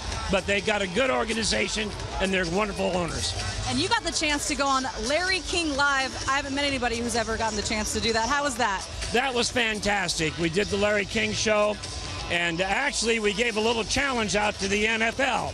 And we said we'd love to have them come and play us on our field with our rules. I would like to see that. Happy belated birthday. Thank you very much. Guys, back to you. All right, thanks, Brooke. And Terry's done a great job here bringing this Portland Thunder team here and got them in the playoffs in their inaugural season and trying to take the next step now with Mike Hohensee, the new head coach.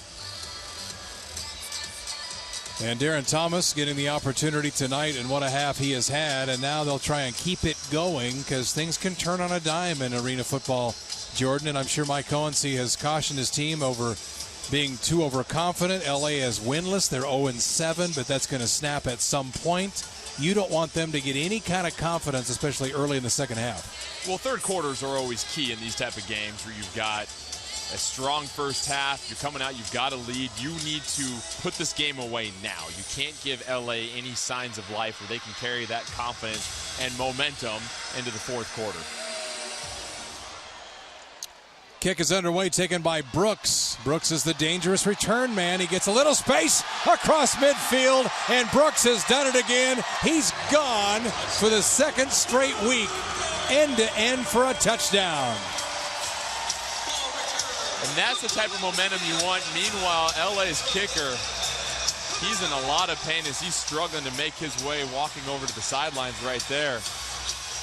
And Portland answering back for the kickoff return they gave up in the first half. And for Brooks, it's a clean bounce off the post. That's the biggest thing right there. Is getting that clean bounce. He sees a seam right here, able to break a tackle. And that's where you see the LA kicker go down, unfortunately. It looks like it was a non-contact knee injury. We'll have an update as soon as we can. But you talk about depth.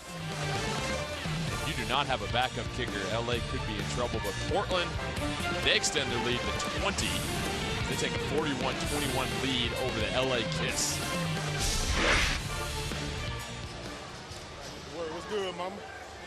Mike. Well, Brooks was last week had the first kick return for a touchdown in Portland Thunder history. And, of course, last year we saw lots of firsts with an expansion team. LA is one as well. But nice to see Brooks get his second one here. Oh, the kicker in lots of pain as they grab the right knee. You don't like to see that. And again, the kicking game can be a huge part of arena football. Maybe not the same way it is in the NFL or in college football, but if you can bang it off that net, and Brooks, for as good a runner as he is, it seems like, your timing as far as when you catch that ball off the screen, knowing the caroms it's going to take, that's as important as being a good runner and being fast. It really is. It's about picking and choosing your spots and when to accelerate and when to cut. And you also need a lot of help from your teammates. Let's be honest. They need to be able to make their assignments and make those blocks. And usually when you see kicks returned for touchdowns, it means every single man on the field did his job, sealed off his block the way that he should. And Brooks able to take that one to the house, and Portland with another great opportunity. Kenny Spencer has helped to the bench. And Gessling pounds the extra point up and through. And not only has Darren Thomas been good, you talk about Gessling. He's had a nice first half, a nice ball game as well. 42-21, Thunder on top.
Well, that's a good way to start the second half of your Portland 42-21, and Dwayne Brooks has done it again. He's standing by with Brooke Olsen. Dan Brooke. Dwayne, second straight week with a return for a touchdown. Which one did you like better, last week or this one? Last week was a little bit too easy, so I'll take this one. I like to work for my scores. I had to make a cut, but my guys did a good job of blocking up front, so it made it easy on me, but I think this one took a little bit more work. I like that answer. How important is it for a good bounce off the net to be able to do what you just did? Catching it clean off the net is extremely important. If you don't catch it clean, it kind of messes up the timing. Defense catches you inside either the goal line or inside the 5, makes it hard for you to get out.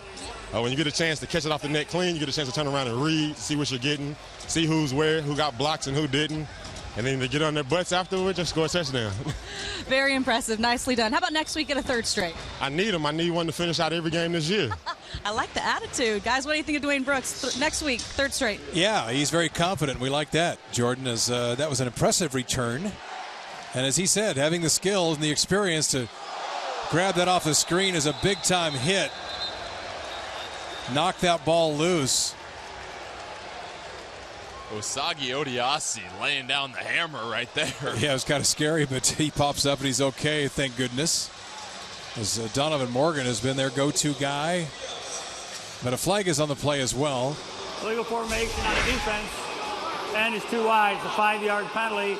Automatic first down. So an automatic first down for the Kiss. And they move the chains. Danny Southwick gets instructions and now will bring the play to the huddle. And I'd say that the last thing Portland needs to clean up to really kind of get to that next level is the penalties. And it's inevitable in a game, but situations like that where you make a big play and you can pin the team back, you don't want to give them extra yardage with penalties. Make them work for every yard they have to earn. And a good gainer on first down. As Southwick, you know, Southwick has played a pretty good game himself. You know, he's spread the ball around. He's been under pressure several times. He's escaped pressure and has made good throws. LA has had all kinds of injuries at the quarterback position. We didn't even really know who was going to start this game. We didn't. Southwick, 14 of 19 in the first half, 2 touchdowns, though, and over 100 yards. And he's got experience, and he knows how to get rid of the ball. He's got that quick release. It's just it takes time to develop that timing with these receivers, especially when you have all those injuries, as we mentioned. Odiasi there on the tackle. Solomon, the former Portland Thunder receiver, with the catch, and another first down for Southwick. Gilson is the man in motion. Southwick.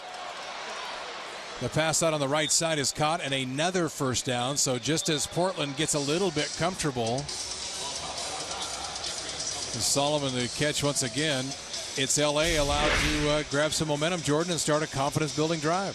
Well, what LA is looking to do is to attack the sidelines right now, and they're vacating the deep part of the sideline by sending a receiver vertical and then sending another receiver out to the flat. And what that does is allows you to throw short passes and give your receiver room to run. And as we saw from Solomon last season, very great after the catch.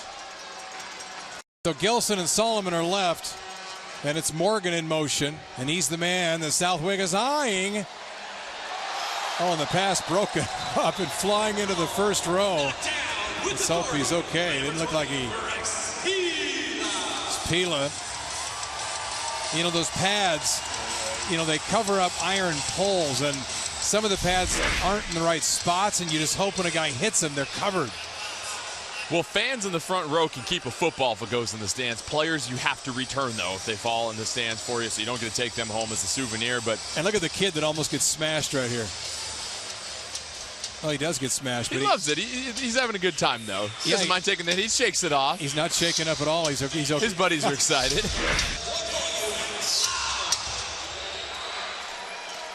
First and goal. Southwick looks to run with the pass and the catch and a touchdown. Donovan Morgan now with Southwick beyond the line of scrimmage when he threw the ball. Flag on the play. Holding on the offense, number 72. 10-yard penalty, still first down. So take the touchdown off the board.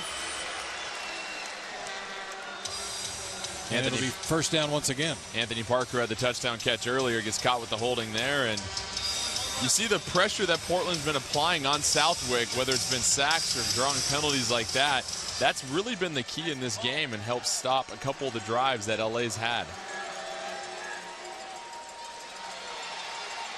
Southwick with a quick pass to the right side, caught once again by Solomon.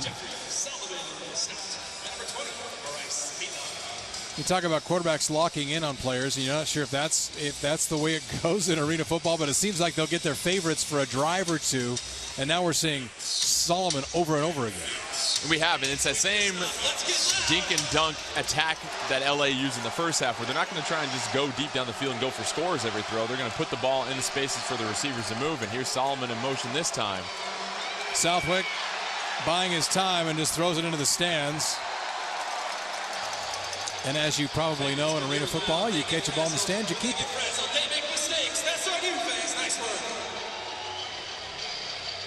Flag down once again.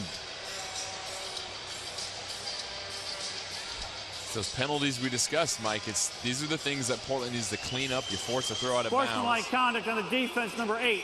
Half the distance to the goal, automatic first down. So an unsportsmanlike conduct, personal foul on Obi, and that'll make an automatic first down. You hate to see that after a nice defensive play.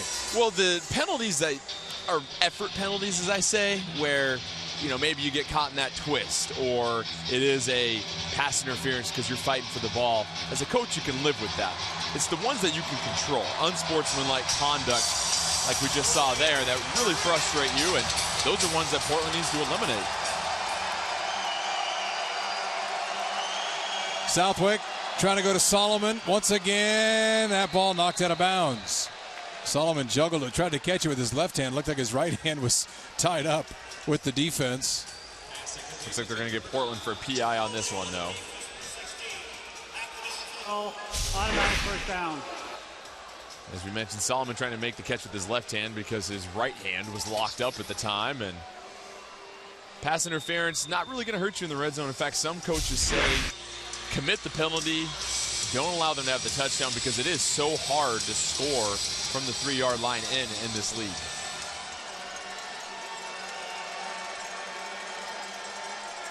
Morgan in motion. Southwick just throws it away. Pretty good defense by Portland. Now I got a Portland player shaken up. If nothing else, this drive is resulting in a lot of souvenirs for fans. How many is that, like 3 or 4 footballs? I think it's the third one right there. And if you count Bryce Pila, that's 4 things in the stands right on this drive. Second down and goal to 2. Someone tell those kids to pull that pad up right there against the bar. I know, that's what I was saying.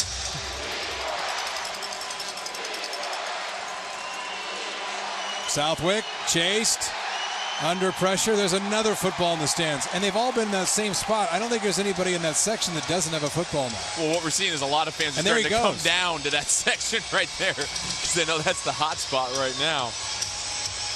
Pretty good move by that kid. He comes all the way down to the front row, gets a football, goes back up and sits down. Well, that's great field awareness right there, Mike. Right. Great field awareness. And look at him with the little tip drill. Nice Still ball made the security catch. up the stairs, too. Right.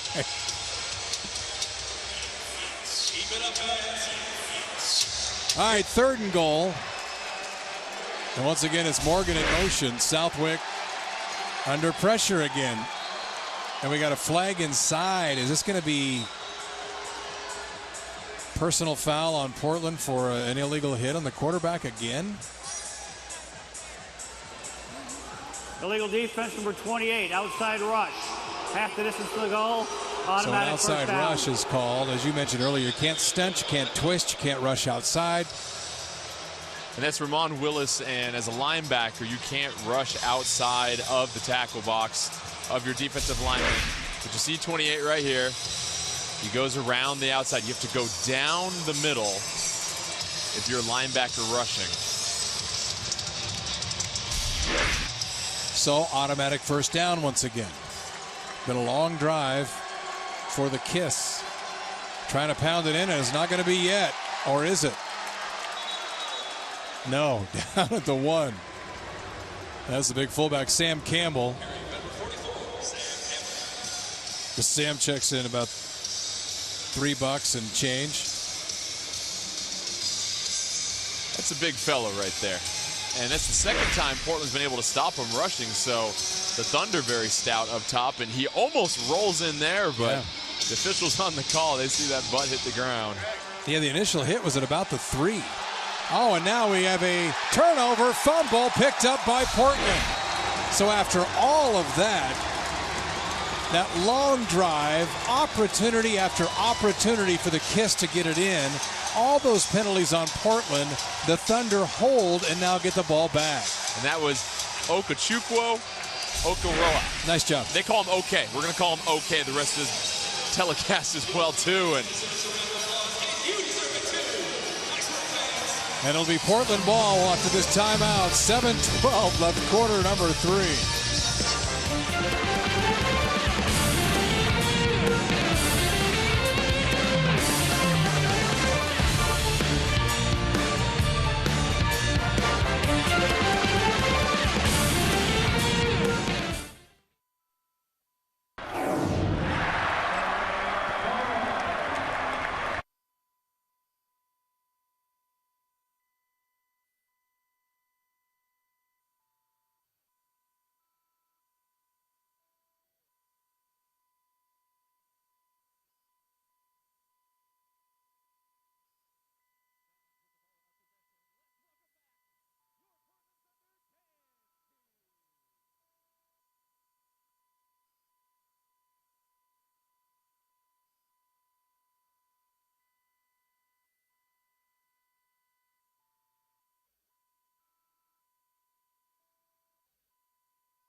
Thunder by 21, they get the ball back. 7-12 left in quarter number 3.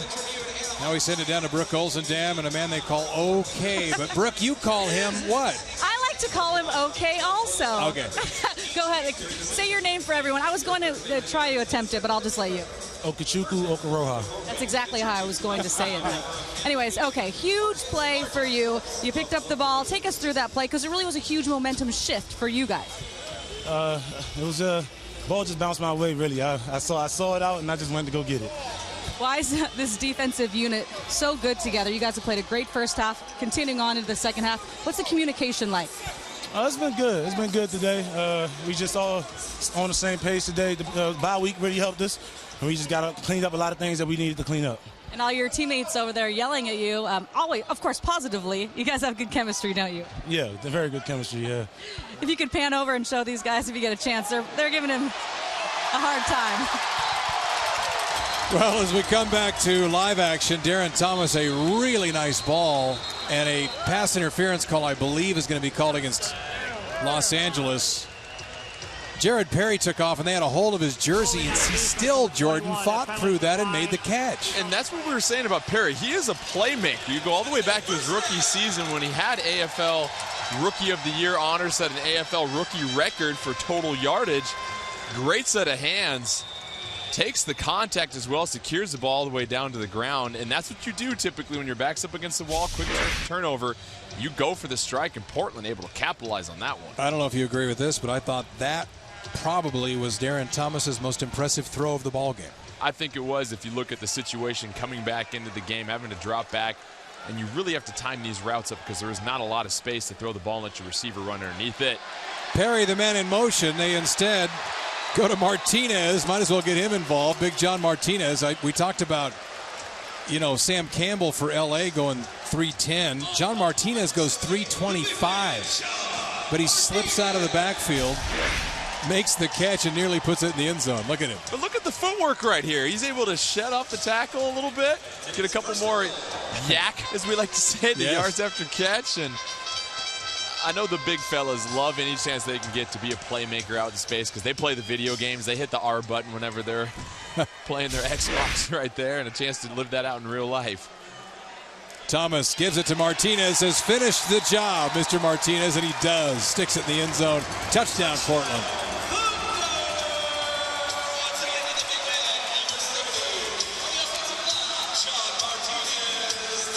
There you go, a drive led by Jared Perry and Martinez with the knockout punch right there.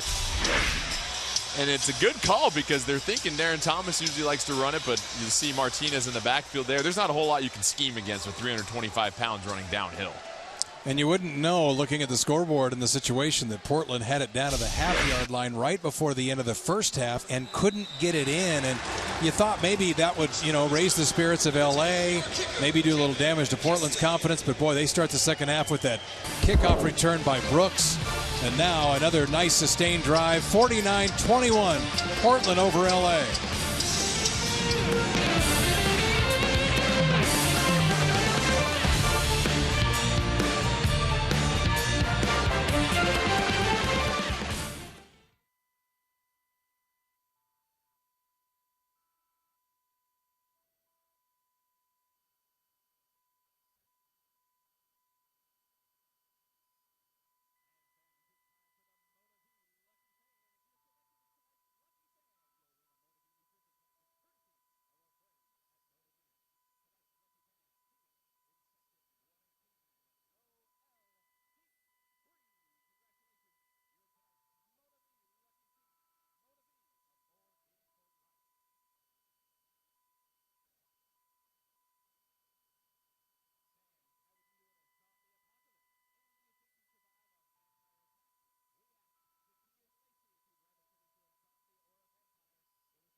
Well, it's a good time to show you the catch of the night presented by Widmer Brothers Brewing.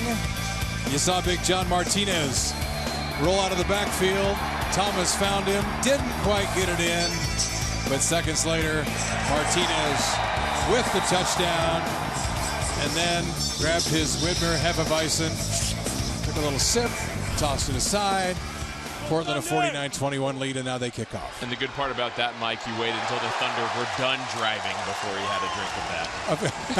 Nice. Very nice. You slip in the responsibility just as I was heading down the scary road. Thank you.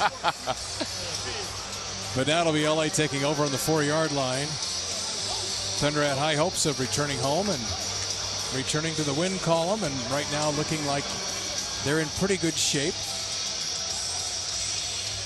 Well, they're 2-1 before they go on that 3-game road trip against some of the best teams in the league. And sure, you get 3 losses. Nobody ever likes losing 3 games in a row. But to put it in perspective, those teams were 19-2. So you come back home and you're taking care of business like you should.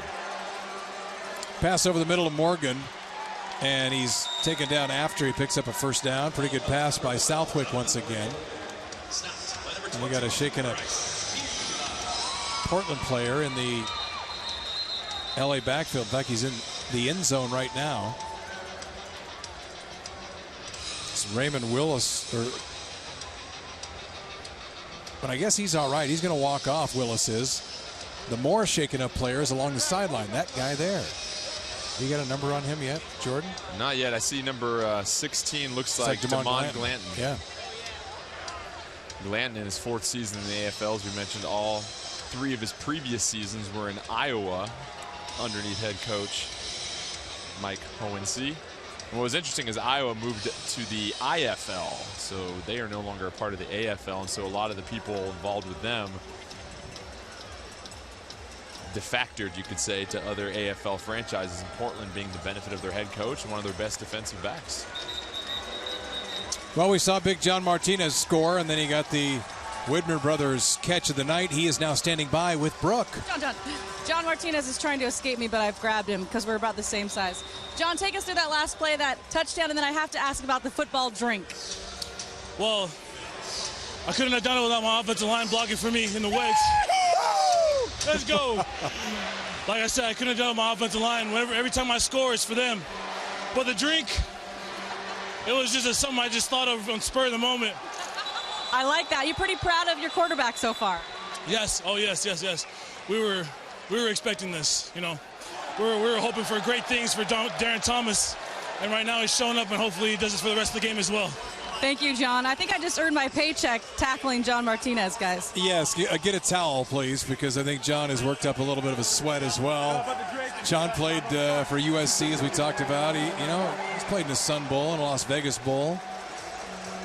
And now he's doing a nice job here for the Thunder. And it's not unusual, as we talked about tonight in the AFL, to have a big fullback, because not only can they really pick up rushers up the middle, but these guys can run, they can catch, and Martinez can do both. And in addition, you look at the rosters, and you just don't need a running back during the season, and so you do have to rely on one of your offensive linemen to play the de facto fullback at certain times, because you can only have so many players on your squad. Southwick back to pass, looks for Morgan, and he has his man.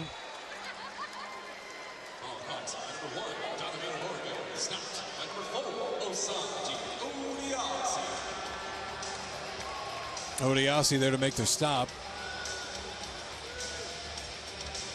So that'll bring up 3rd down and about 9. LA trying to go to some deeper crossing routes now, sort of that intermediate area.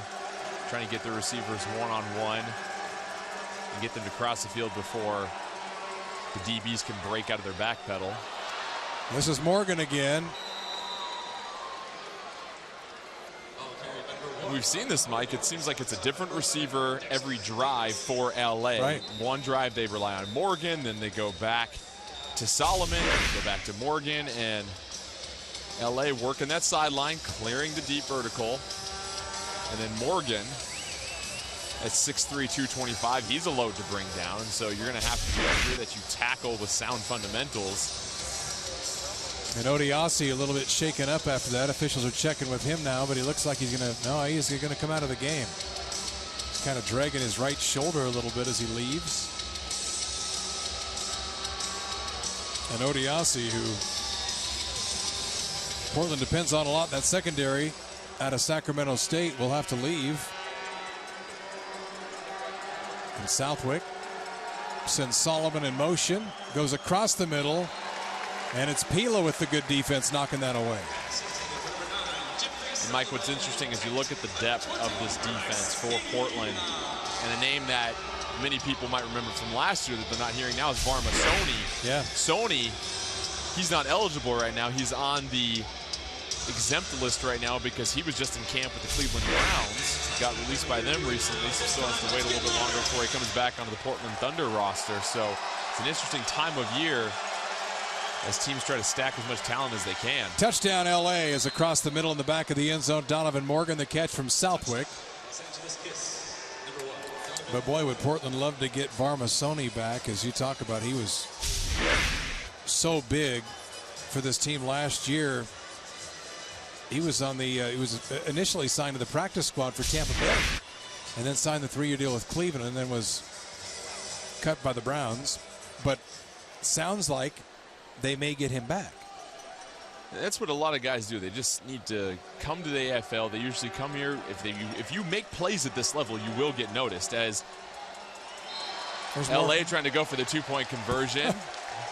Another souvenir for another fan sitting in front row. That's the hot spot right there. We might have to move down there here in a second, Mike, as Portland takes a 22-point lead as we start to wrap up the third quarter. Stick around. We'll be back.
And back here in Portland, 49-27, the Thunder on top over the LA Kiss. Yes, they are owned by Gene Simmons and Paul Stanley. I loved Kiss as a kid. I don't know, Jordan, if it was your cup of tea, but I was a huge Kiss fan. I got respect for him. Talented. Talented. And I'm talking about more than just their face. I mean, great music. I got a lot of buddies that enjoy him too. LA goes for the onside kick. Portland takes it and gets it down to the 10. A little bit of a desperate move, but with a little over 90 seconds to go in the third, you can understand why. Trying to get a little momentum there. Yeah, and, it's Gene Simmons and Paul Stanley have had a good time getting the team, and we heard Terry Emmert talk about him earlier. I had a chance to meet Paul Stanley a couple of years ago, and then we at a Blazer game this year, I think against the Clippers down there, we saw Tommy Thayer, who's their lead guitarist now. And Tommy's from up here and does some great stuff in the Portland area and really helps out a lot of kids. So good dudes, and the owners of the Kiss. Touchdown, Darren Thomas with another one across the middle. Well, what a game for him. He continues to throw great balls, and that is Lacey once again. And now he's making it look easy. And I think this is the type of play people expected from Darren Thomas last year, but didn't realize it takes some time to adjust your game to this level, to the speed, the timing, and just the precision that you have to have. And Thomas just looks so comfortable out there. And also just the chemistry he has with his receivers. That's why you're seeing them make it look so easy out there right now. Under 30 seconds to go for the quarter. Clock is running.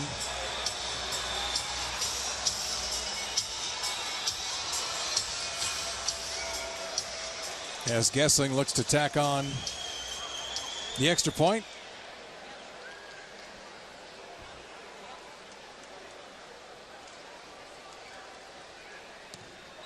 and does. Drills it right through. So 4.8 seconds left as the clock does stop upon the make, and there you see the throw by Thomas. It's the second time they've gone to this play. They put Lacey in motion, have him run the quick slant right across the middle. Thomas, the nice touch to go over the top of the linebacker right here, but doesn't throw it too high for his receiver to make the play. That is an experienced throw right there, and someone that's starting to gain a lot more familiarity with the time and the pacing of this position and the demands it has at this level. They've got to be thrilled with what they're seeing from him tonight.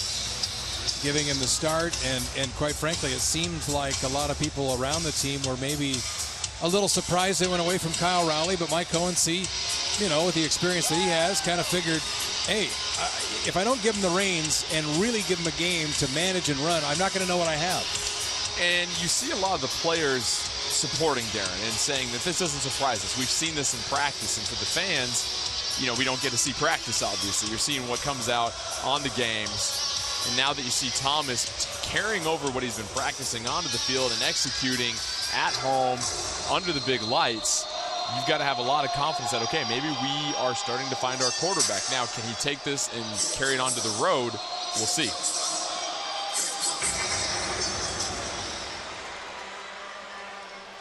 There's another fumble, and that one again. If you can get the ball either off the framing of the net or to the side, or as you mentioned, the crossbar below, that causes some wild bounces, and that ball is live. And that's what the kickers are coached to aim for every time. If you can hit one of those bars, then you're going to be in business, as Portland is certainly in business.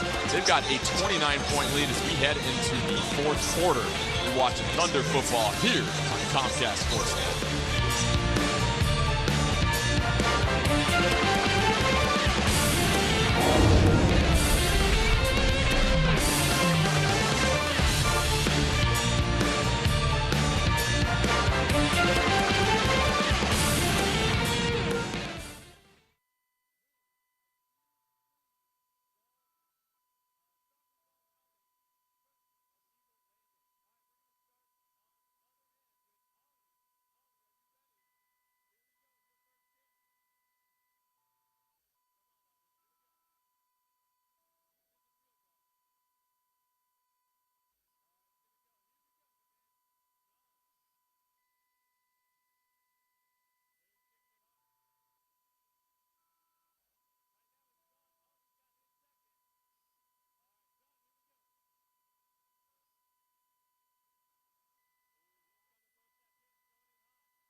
Well, Thunder Football on Comcast Sportsnet is presented by Emmert International, moving the world one job at a time. And by Office Furniture Direct, Portland's most respected office furniture dealer. Back inside Moda Center. Our director tonight, Jeff Curtin. Our producer, Ross Miller. And I even saw John Angry Burns, the technical director tonight. Nice to see all those folks again after we closed out the Trailblazers season. Nicest folks in the league. Jordan, I'm sure you'd agree with that. As Los Angeles the ball to start quarter number 4. Portland the 56-27 lead. Mike, I oftentimes tell people they're the ones that make us look good. And they're the ones that are the real geniuses behind all these broadcasts. And putting a lot of work, a lot of hours, so it definitely makes our jobs a lot more enjoyable working with them. Indeed. That's my one compliment for the season. We're good to... You got it over with early. So 1st and 10 for Danny Southwick and the LA Kiss. Now, Mike, we've got a question for you, knowing that you're a big Kiss fan. The question, has Kiss sold more than 100 million albums worldwide? Yes, they have. Southwick across the middle, ball nearly just answers it, no delay in and right speech whatsoever. 28 gold albums to date. Did you know that's more gold albums than any American rock band in history? You know, I did, and they're in the Rock and Roll Hall of Fame as well. Did you know that? I did know that. Now, my biggest question to you, have you ever painted your face like Kiss? No, I have not. Oh, I find that hard to believe. I know, and I do too, because my friends did it for Halloween one time. We were like in 5th grade. But no, I never did that. It's not too late. It is not too late. I might have. I don't remember. I don't think I did. I should have. And it is not too late. You're right about that. Because when I was growing up in that time, which was before you in that stretch, that was you get 3 buddies for Halloween and paint your face up like Kiss. That was the way to do it.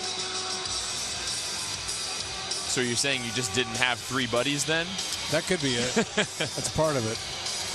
3rd down now and 5. Southwick goes near side and gets the 1st down. Gilson makes the catch and out of bounds at midfield. And looks like Gilson's the receiver this drive for LA, and the Kiss going back to those smoke screens on the outside. And, you know, I'm surprised they haven't tried to go with a more vertical passing attack. You know, they're going dink and dunk, and I get that, but when you play that way, you have to execute a lot more accurately than normal. And it's interesting to see them not go for a home run shot as they finally throw a ball up here, and great defense on that one. So Odiasi once again, is that pass intended for Gilson? But boy, Odiasi's, you mentioned we saw him shaking up, but he plays some great defense in that secondary. He does. He sacrifices his body, and just a great read on the route right here. Undercuts it at the right time, gets a hand up, and nice job of placing his hand on the back of the receiver. Doesn't push off at all. Competes for the pass right here. And that was a great ball thrown by Southwick. So 2nd down and 10.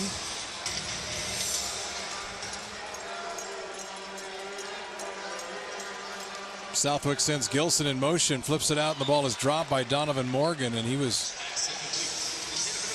in some open area, but couldn't make the catch. It's also nice to see, you know, you mentioned Portland up 56-27. I know that Mike Cohency, even though he said, you know, and he told Brooke this in the interview at halftime, you know, we got beat by the Elite. I don't think we're that far behind them. I saw some encouraging things. Word is he lit into the team pretty hard after their last loss. And so to see them bounce back and have a game like this, at least so far, got to make you feel good when you're kind of that coach that is giving those fiery speeches. You want to see a response after those fiery speeches. Well, one of the things he said was he wants his team to play with a sense of urgency. And I think we've seen that this evening. The offense is executing. The defense is flying around making plays. The guys are giving the necessary effort. We haven't seen too many mental mistakes out there. Sure, there's a couple penalties you'd like to clean up, but so far it's been a rather clean game for the Thunder. Pass to Morgan. Sideline caught and touchdown. Officials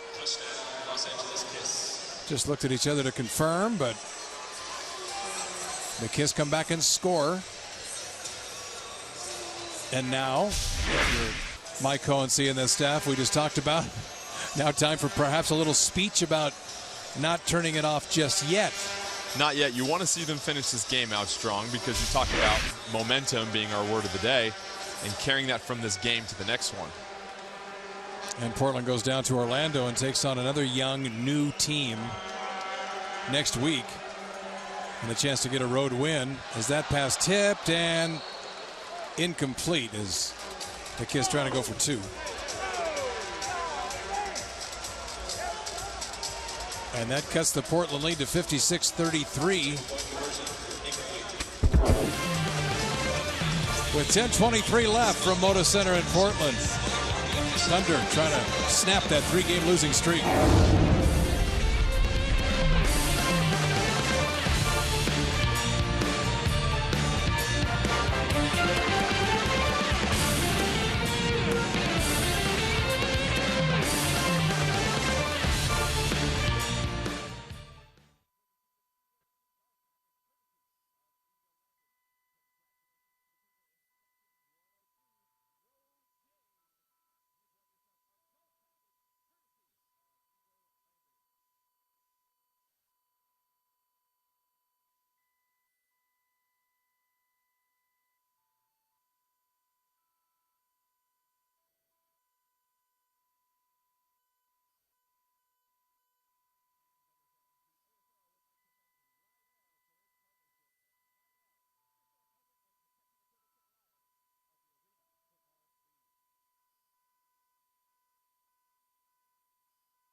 Well, fans inside Moda Center having a nice time tonight.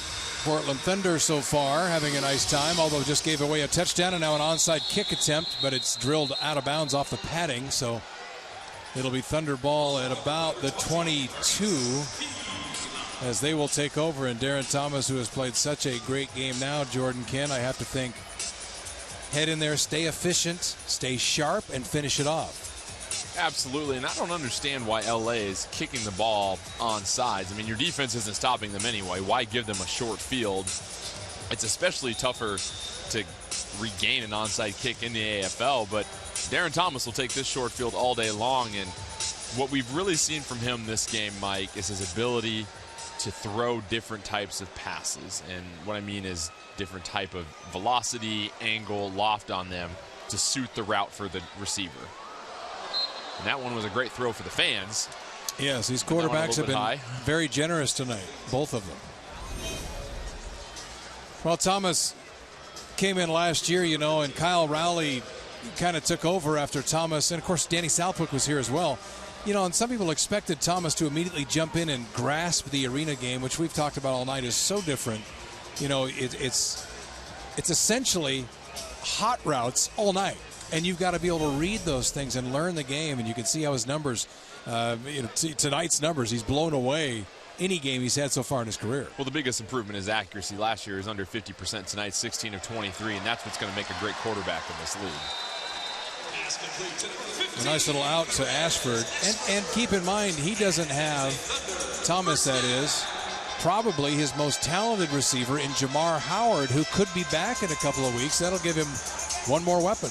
Howard will be back in 3 to 4 weeks. When he got injured, he was leading the AFL in touchdown catches and second in overall yards and receptions. So you talk about a big weapon for Portland to get back here in the next couple weeks, and that just adds more fuel to the fire as far as they got through their toughest part of the season. Now they can get more things figured out and gather up some wins. Thomas into the flat right side down to the 5 is complete. Jared Perry, who's been one of his favorite targets tonight. Perry, in fact, was over the 100-yard mark receiving through 3 quarters, and Darren Thomas looking for touchdown number 6 against no interceptions so far. Accuracy and the lack of interceptions. That's where we wanted to see Darren Thomas grow from last year. There were several times last year where a lot of his throws were getting picked off deep down the field. This year, though, no interceptions in this game, you mentioned, and that's what's going to keep him on the field. Ashford, as soon as I say that, near interception. Ashford got his bell rung pretty good across the middle.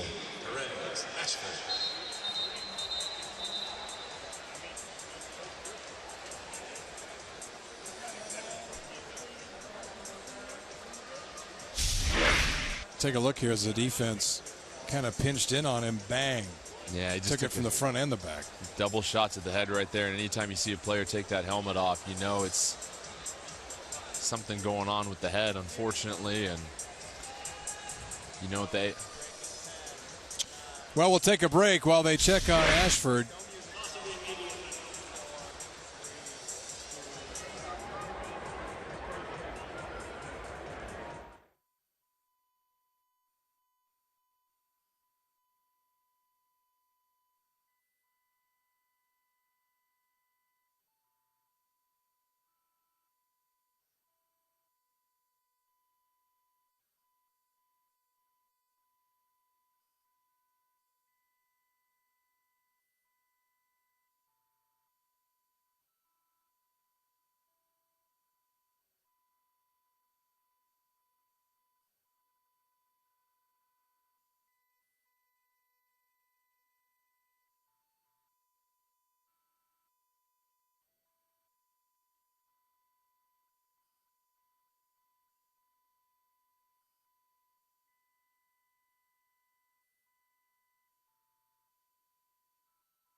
Well, Perez Ashford is okay, bleeding. He's demonstrating what happened on the play. Took a shot to the mouth or nose or both, but looks like he'll be fine, and that's good news. Third down for Darren Thomas. Thomas going to toss it back to Martinez. Martinez with a hurdle move. Gets it down to about the 3, and he is shaken up. The big man with some hops right there, but as we mentioned, the wonderful footwork by Martinez.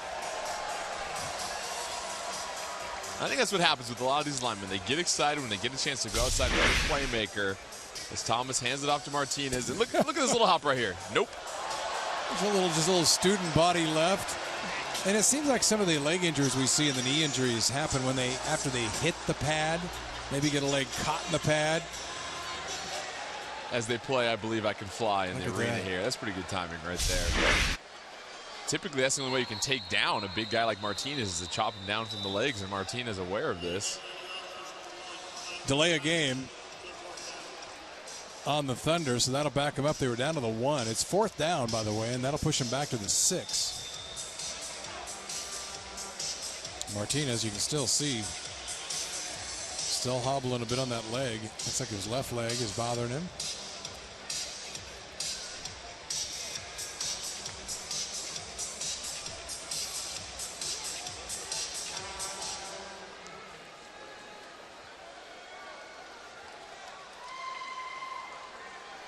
Perry in motion. Thomas wants to go to him and throws an interception out on the goal line. And Los Angeles back in business. First interception of the game for Darren Thomas, who's mad at himself.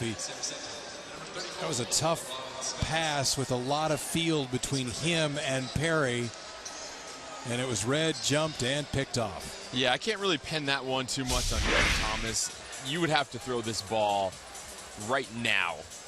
And he waited that extra half second. That's a tough route to call in that situation. You're throwing it far side of the field, a short, soft corner. It's not even a real quick out route, so it's a play that takes a while to develop. And we've seen LaRon Scott all over receivers in the first half, and so he's a playmaker as well. So I don't fault Thomas too much on that one. He was doing what he was told and went to his first read. Probably should have just thrown that one away, though.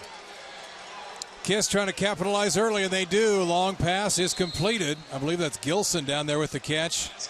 Well, Brooke, we saw Ashford come out. How is Ashford? We saw a lot of blood on the towel. What's going on?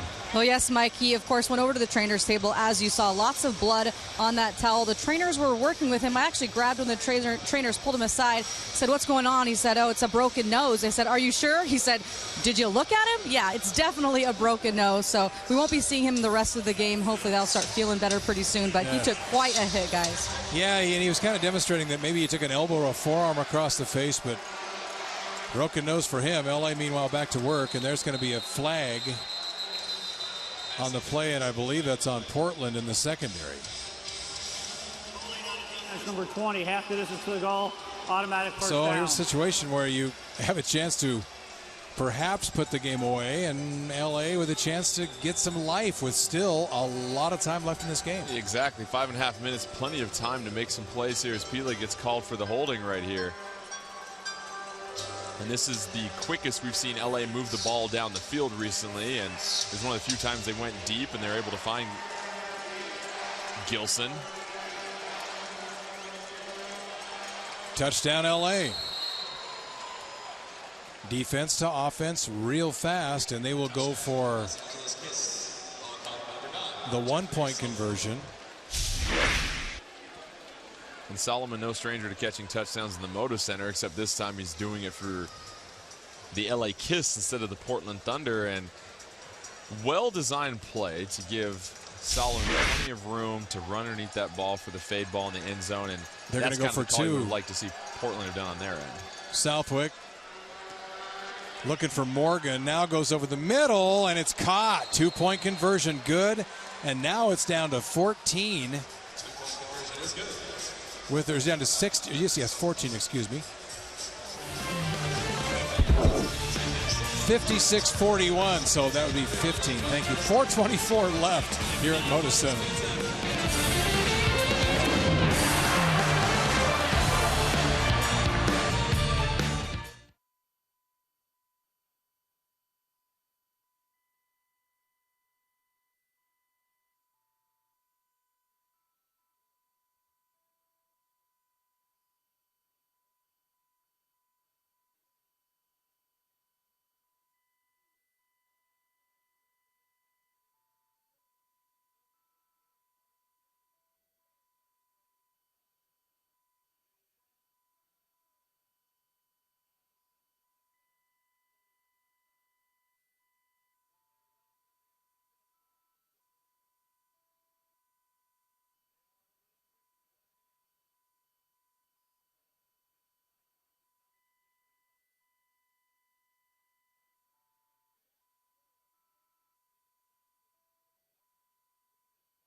And back here inside Moda Center, a little pizza, never too late for that. And then, the Godfather's Turf pizza monster relay, down he goes. The turf monster. Down goes Frazier. Down goes Frazier. He was trying to make up ground, but just, got ahead of himself a little bit, stumbled, dropped.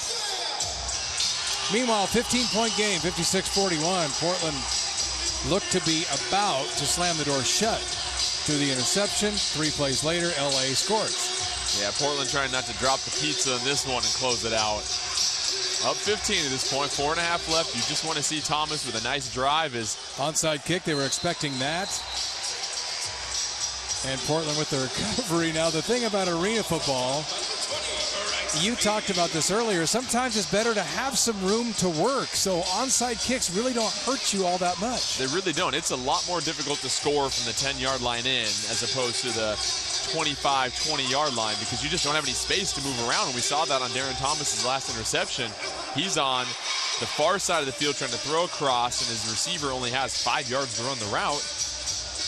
The shorter field certainly plays into the hands of the defense. So Thomas, who is having pretty much a flawless night, and we have talked about that until that last drive through the interception. We'll see how he bounces back. He sends Lacey in motion and then goes to the man in the flat, Dwayne Brooks, and Brooks takes it down to about the 4-yard line. So a good gain on first down, but now you're into that condensed area where it's sometimes more difficult to work. We'll see if perhaps they go back to Thomas running the ball. And also, on the last drive, we saw John Martinez get shaken up, and I don't think he's in there right now. Yeah, I don't know if Martinez is an option at this point because he is in there. Well, he is in there. You're right. See if perhaps he's in good enough shape to run the ball. They like to go to him in these situations. Lacey in motion. Thomas goes to Lacey. One-handed near catch, but dropped it. Pretty good defense by the Kiss. You see right there why it's so difficult to score in this area. You see the man in motion, but he just has no room to operate, and you're allowed to have your DB on the other side recover as well, too. So I think Portland's issue with these last couple plays in these tight red zones is they're letting the play develop too long. This has got to be snap, one step drop back, get rid of the ball. And right now it's Portland and Darren Thomas, they're waiting a little bit too long after the snap to throw the ball. Thomas over the middle, caught, touchdown. And that was better. Still a little bit slower than you'd like to see. So Lacey again, who's been another of Thomas's favorite targets tonight. And we asked the question, how would Thomas respond to the interception? I guess we found out right there. Well, Thomas, again, lofts this one up, and you've got the size advantage of Lacey. 6'4", 225. And that's what you need to do in the red zone sometimes, is put in a spot where your receiver can make a play. And a lot of teams have success kind of going over the tackle box with those loft throws.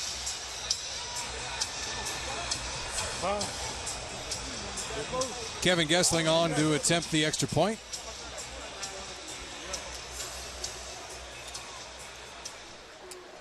Clock continues to run. Portland certainly doesn't mind that. That's why you take all of the play clock you can. It's down to 2. And Gessling hammers it through.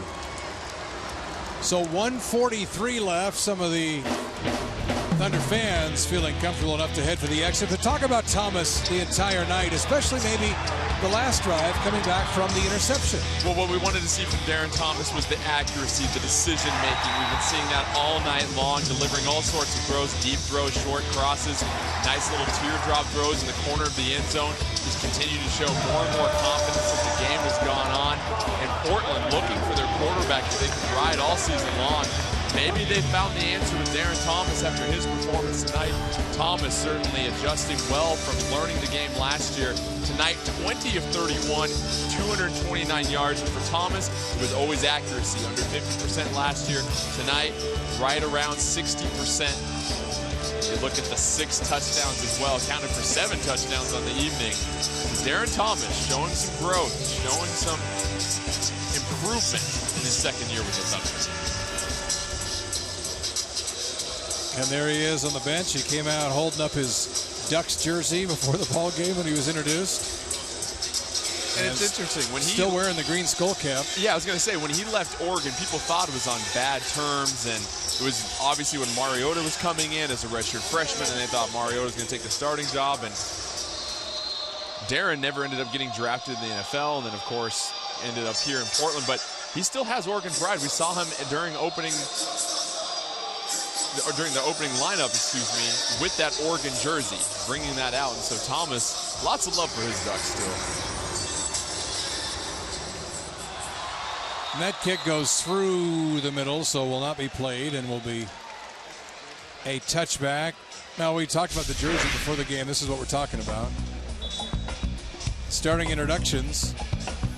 Thomas holding up his Ducks jersey as he took the field. You mentioned showing some pride, that's for sure. And then you see the skull cap, perhaps. And I don't know the story there. Maybe it's the one he wore under his helmet at Oregon. Well, what's interesting with Darren Thomas is he was on pace to set a lot of the records that Mariota ended up breaking at Oregon, because if he ended up playing, say he plays that senior year, Mariota sets the bench as a redshirt freshman, Thomas smashes a lot of the passing records at Oregon, but obviously we know what history happened in Mariota's 3 years. So Darren Thomas, plenty of success at Oregon. And speaking of success, the defensive line for Portland tonight, number 7, Marquise Jackson with the 3rd sack of the day on Southwick. That time Southwick was pretty fortunate not to get a safety, as he managed to scramble out of the end zone just in time. But yeah, that Portland rush doing the job once again. Southwick drops deep again, finds his man, and the flag down. I think it's going to be on Portland, perhaps for a hold, but the catch was made anyway.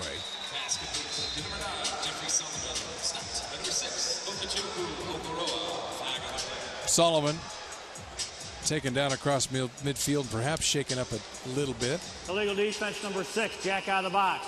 That penalty is declined. It's his 2nd jack out of the box. He is now done for the game. We also have the 1-minute warning. So that's an ejection for being with the rush outside the box. For OK, you have to line up inside the tackle box, and that's his 2nd penalty of the game. He's out.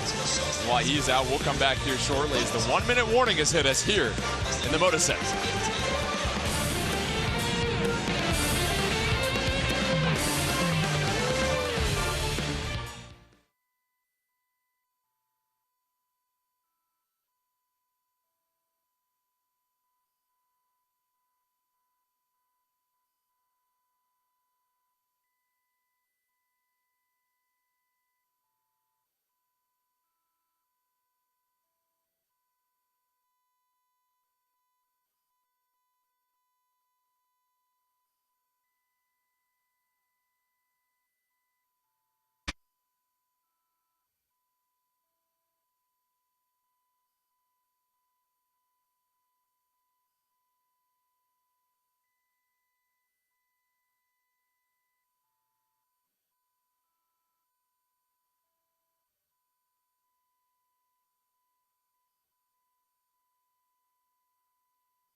Back here, Portland and LA, under a minute left. That's the 1-minute warning. 55.8, I should say, left. 63-41, Portland on top.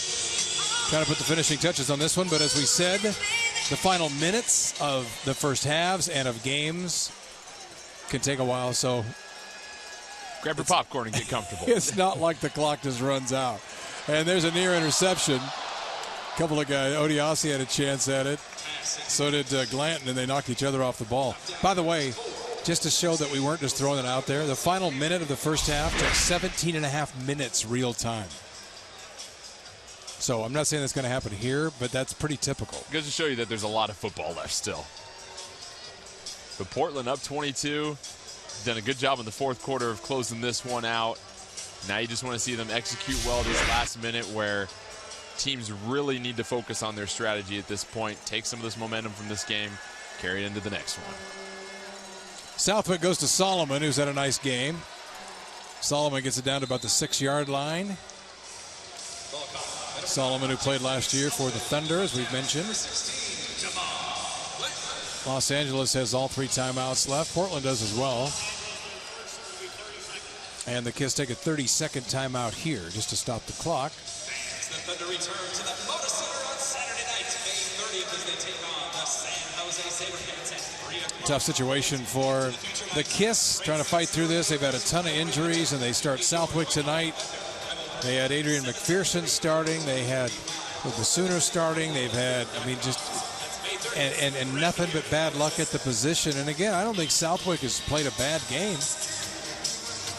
It's been the defense for LA. They just haven't been able to slow down Portland on the other side of the ball. And you've got a couple plays by Laron Scott for LA, but other than that, Portland's been able to do whatever they've wanted to. And then part of that, you have to give a lot of credit to Darren Thomas. So through the Kiss, you've been able to move the ball somewhat effectively. You've taken a little bit longer to score, but I would look at the defense if I'm LA. And as Coach Hohensee said, 0-7 comes in the building, make sure 0-8 leaves.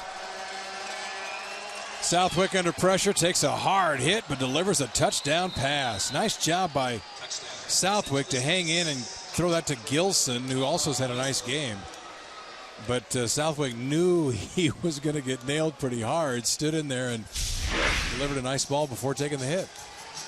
We've seen that from Southwick before, his ability to stay in the pocket, deliver the throw, and almost there to make the play was Odiasi. And as strange as it sounds to say, and I know the roll of the eyes will happen, I know the Portland bench is not real comfortable, even though they're leading 63-47. Given the clock situation in the final minute, given that Los Angeles has 2 timeouts left, we've seen stranger things in this league. Well, absolutely. You look at a kick bouncing off the goalpost and taking a funny bounce, LA recovering. The plays happen so quickly. LA still has 2 timeouts left. If you're Portland, do you maybe run the ball, force them to call a timeout every single time and burn through them? Or if you're Portland, you're trying to throw the ball, plays only take 5-6 seconds, so there are still plenty of possessions left in this game. If you're LA, you're trying to extend the game. If you're Portland, obviously, you're just trying to make sure that you can get this thing over with as soon as possible and walk out here with a victory. And the Kiss intentionally took the delay of game to give them some room to go for the pass play here as Southwick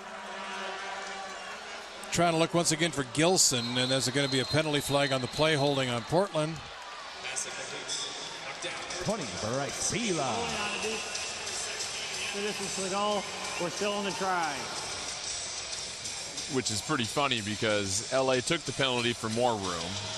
Now Portland commits the penalty to prevent the completion, which thus gives LA less room to work with here. So if form holds, they take another delay of game here, right? You would think so. You would think so, but the way it's looking at it looks like they're going to try and call a play and just work with what they've been given so far.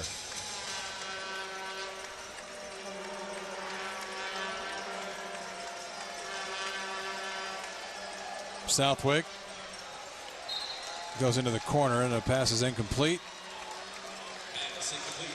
A couple of the Kiss players wanting a hold on Portland or a pass interference, but not going to get it as it's intended for Solomon. I mentioned next week, Portland will be in Orlando, and then on May 30th, we want to talk about a tougher test. You come back and take on San Jose. They take on the same Kiss team for the 3rd time. That one will be in Los Angeles, and then Arizona, another one of the elites in Spokane. Next 5. You mentioned those elite teams. Portland had to go on the road to take them. Now they get them in the Moda Center, and if you can get that win in Orlando, coupled by the win tonight, have a couple wins in your pocket as San Jose comes to town, that's your chance to really make a statement against the SaberCats here in 2 weeks. And at that point, you would assume Darren Thomas is still your starter if he goes and plays well. Don't see any reason why to make a switch. You start to develop that consistency and continuity that's so hard to develop in this league because you have so many moving pieces and you have so many injuries. But really impressed with how Portland came together on the offensive side of the ball tonight. And they have just 33.4 seconds left to get the victory, but as we've mentioned many times, that's easier said than done.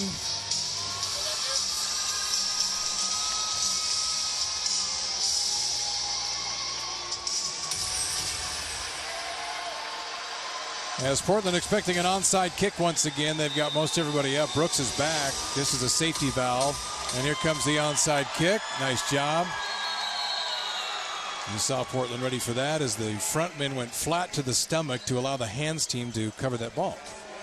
And you like that. We've seen how many onside kicks where the guys that are supposed to be the main blockers get these big old wide dinner plate eyes because they see the football coming their way. They want to try and be the hero. And there's a reason why you're on the front line blocking right there.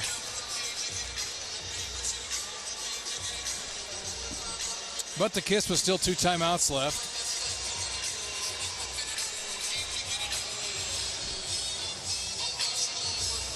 But they should be able to come out here now and just about run out the clock. Hand it off to Martinez or just run it, and Thomas just keeps it himself. And will the Kiss use a timeout? Yes, they will. Were you about to say it looks like they will? It looks like they will. Well, there's no sense of urgency on the Kiss sideline. Normally when you see that happen, as soon as they take a knee, you got a coach jumping up and yelling timeout, but they just kind of gingerly let a couple seconds go off the clock there.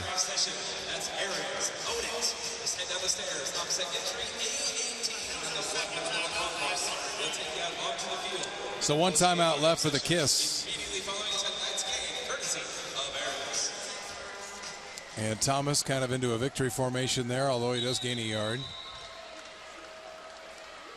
And are they going to use their final timeout? Headsets are coming off, so it sounds like they're going to let this one run out. As Portland gets the 16-point victory. They get off the losing streak and claim one here at the Moda Center tonight. And a nice game for Darren Thomas, a guy who was brought in last year, and most people said, they brought him in to sell some tickets, try to get some Duck fans in the building. It took Thomas a little bit to get used to the league, as you would expect. But Thomas looked terrific here tonight. 6 touchdowns, accounting for 7 total. And he gets the Thunder to 3-4 this season, and now they're off to Orlando to play a road game. Try to break that 3-game road losing streak, as Thomas talking to Matthew Sock, the former coach of the Thunder. And Brooke Olzendam standing by with DT, who had a nice ball game tonight. Oh, indeed he did. Darren, a great performance from you tonight. You finally got the start. Everyone here watching looks as though you took advantage of every opportunity. How did it feel for you? I felt great just to come out here and play with my team and get to play in front of these fans, man. One thing I came out back to Portland is to make the fans happy, and I'm happy that I came out today and put up a good performance. But my offensive line did a great job. I don't think I hit the ground once, so hats off to the O-line. Your O-line and your receiving core, you got to give them credit as well. Oh, yeah, my receivers, we've been working hard on it, so it finally pays off. So hopefully it's to be continued. I know we want to keep getting better, so that's what we're going to do. And speaking of getting better, you had a tough road trip. You guys lost 3. You get the win tonight. Is this the kind of victory that can turn this around as you head to Orlando? Oh, yeah, it's a big victory for us. Next week we got a big game going to Orlando. It's going to be my birthday, so yeah, hoping on a good performance, baby. So thank you. Happy early birthday. Thank you. All right. Thanks, Brooke. Darren Thomas, so he'll celebrate tonight. As Terry Emmert, we talked about his birthday, and he got a birthday present as well. As the Thunder get the victory, 63-47. Thanks to our entire crew, as we mentioned. Next Comcast Sportsnet game coming up on the 30th against San Jose here after they take a trip to Orlando. Nice job, Jordan Kent. Nice job, Portland Thunder. Nice job, crew. Thanks for watching, everybody. I'm Mike Barrett. Good night from Moda Center.